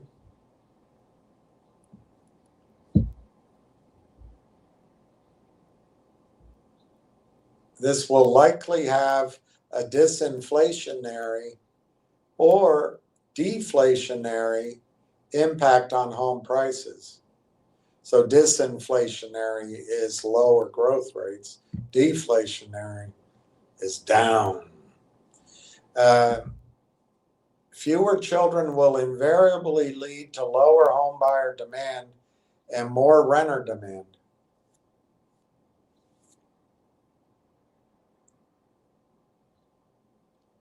Very interesting. This is what I think. Simon White, Bloomberg macro strategist, monetary conditions remain very loose and should limit the extent of the global stock sell-off. I agree with that. I'm not going to read the rest of it because there's only 14 minutes left. Solid 2-year auction. Dallas Fed manufacturing survey sees production soaring as tariff terrors fade. Goldman Sachs says a December rate cut feels sealed.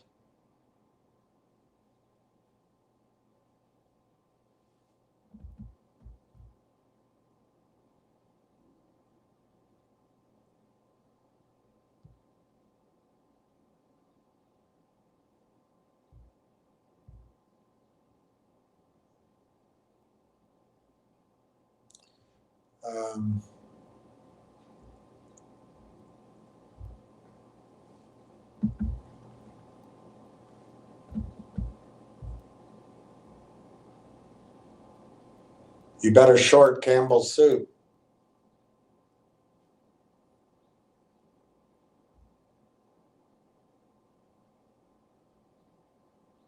Who's Tara Reid?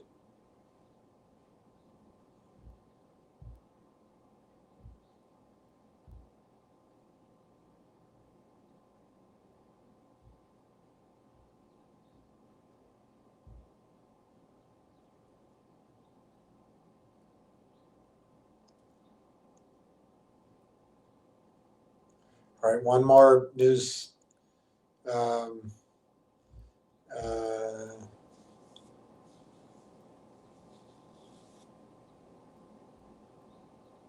It is a Clinton judge. It's not an Obama judge.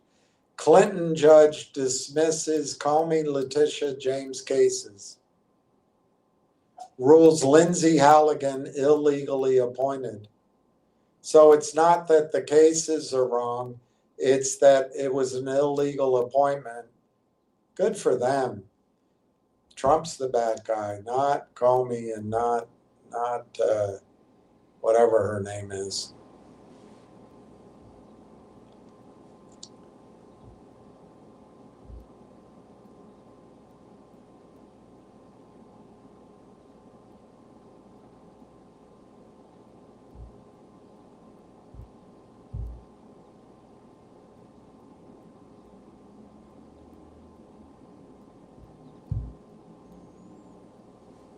Oh. All right, let's see what else Dirty Randy is saying. I believe it's lots happening. So I think what you said, Dirty, I believe there is a lot happening behind the scenes including the TELUS deal details. Great. But the silence by Corey is frustrating to say the least, especially considering this should have been completed in the summer. Well, unless the only thing I can think of is they wanted more certainty that the network was under control, and maybe there was paperwork that had to be done to that. But I agree, it should have been. It should have been done. DD says, this is where we part ways. I'm sorry about that. I can't see your name, but I remember you. I'm sorry to see you go, but I enjoyed getting to know you. I'm sure there's other stocks out there that'll do better than Railtown. So thank you for joining for all this time, and goodbye. Dirty Randy, for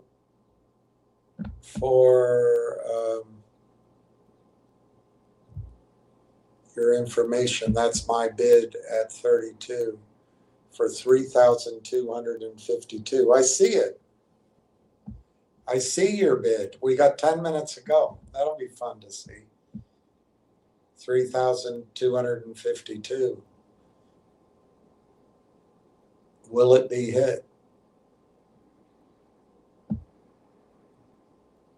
I don't know. We'll watch it.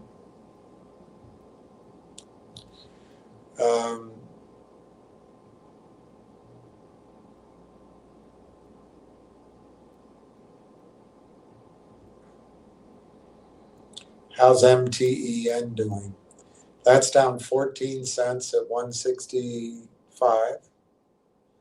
How's Quantum Biopharma doing? It's up 38 cents at 614. How's GDC? Maybe they're doing something. They're down a penny at 385. How is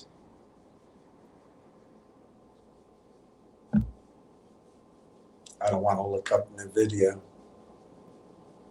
Wonder how Nixie's doing. It's up 2 cents at 112.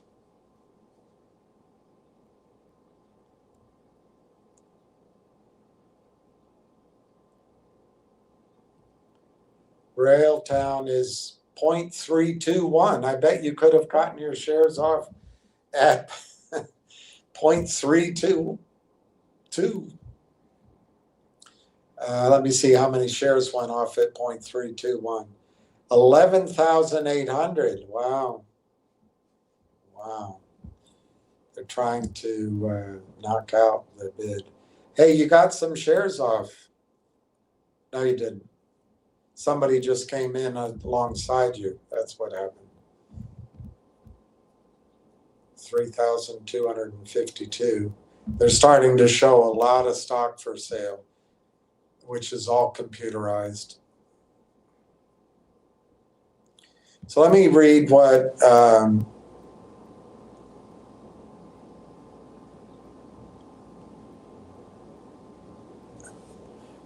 the market makers usually jump it by 0.01. Hey, yeah, maybe. I bet if you went in at the ask, they'd fill you. Well, it's a bit of a spread. They'd probably fill you in the middle, approximately.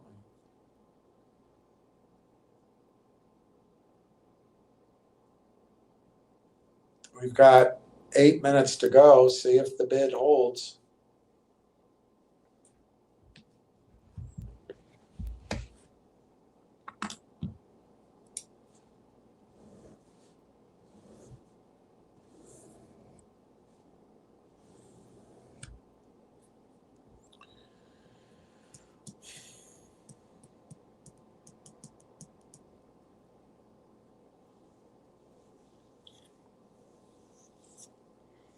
By the way, I'm a little tired right now, So maybe tomorrow, when I hopefully am not, I want to take advantage of this slow week for those of you who were in the gold company and perhaps others that were interested. I don't want to do it. I'll talk about it in broad terms live, but I don't want to get into details on a conference call, but maybe people whose phone number I have, I could talk to, or I can give you my email. I'd like to see if we can maybe, I don't want people to get out of Railtown, but to the extent that there's interest, I'd like to see if we can add to our position in that. The cost of recovering that gold is below $500 an ounce. And if gold goes to 4,500, is estimated to go higher, that's $4,000 an ounce in profit. And I mean, just on the 6 million ounces that we know third party eyes, it'll have to be proven again, but that's just on 6 million times 4,000 profit. It's a huge number. Huge number. Just on that 6 million.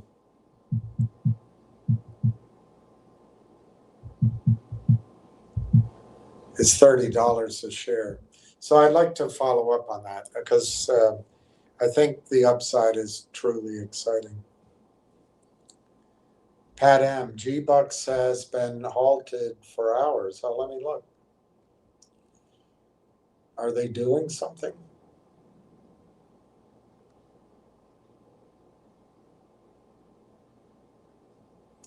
$11 to $14. I don't see a halt. Very low volume. 100 shares trading today. Let's go back to Railtown. 32 cents just went off, but it somehow, Dirty Randy, let me see how many shares. 700 shares went off at 32 cents. And it looks like you were first in line, but somehow they missed you. It's good organization. Good organization. 32 to 32.89.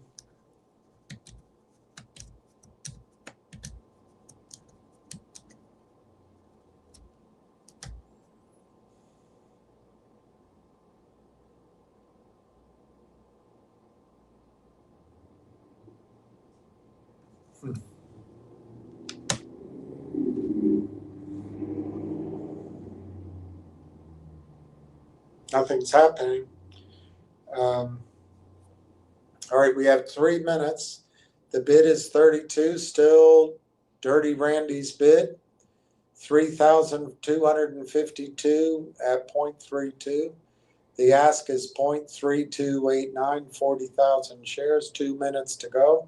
130,340 shares.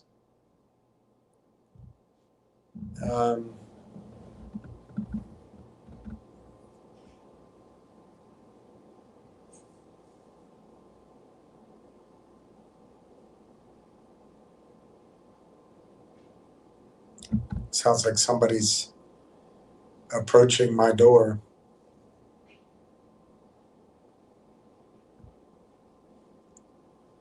Maybe not. 32 to 32.89.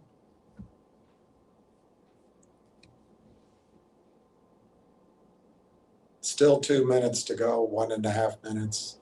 32 to 32.89.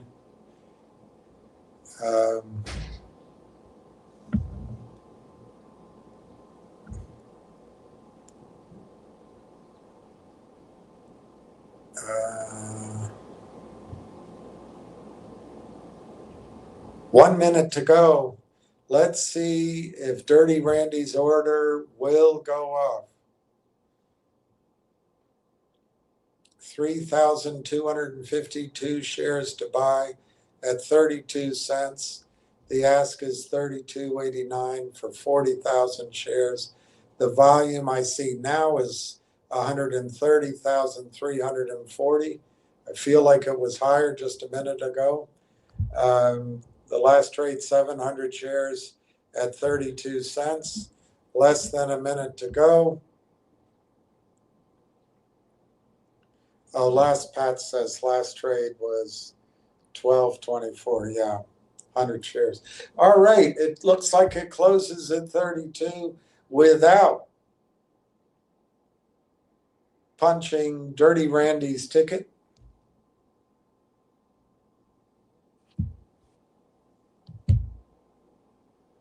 For 700 shares. They somehow got around you on 700 shares.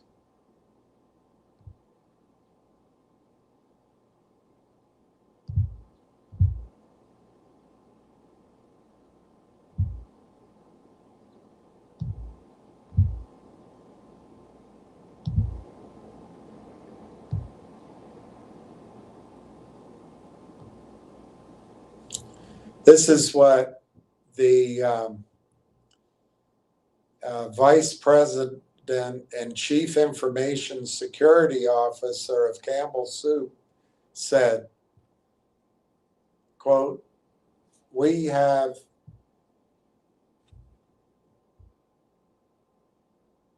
shite for fracking poor people. Who buys our shite? I don't buy Campbell's products barely anymore. It's not healthy now that I know what the frack is in it." Wow. He's going to lose his job. He said, he referenced bioengineered meat. I don't want to, quote, "I don't want to eat a piece of chicken that came from a 3D printer." Ugh. And it's canola, corn, soybean, and sugar beet are grown from genetically modified seeds. Oh, I think Campbell's is going to be in a little trouble. Bioengineered meat, also called cultured, cell-based, or lab-grown meat, is real animal meat produced by growing animal cells in a controlled environment instead of raising and slaughtering livestock. Oh, I think Campbell's is going to be in trouble. All right, let's look at any last minute changes. No. Let's look at nothing exciting anywhere else. All right, guys, I forget who that guy is. A nice guy. He decided to say goodbye. So I must be doing a bad job, but we'll reconvene tomorrow. Today wasn't as bad as I expected to be, but I sure wish the stock were 52 or 62 cents right now. I appreciate everybody tuning in. I wish each of you peace and happy Thanksgiving. Safe travels if they've begun. And we'll talk tomorrow. Cheers.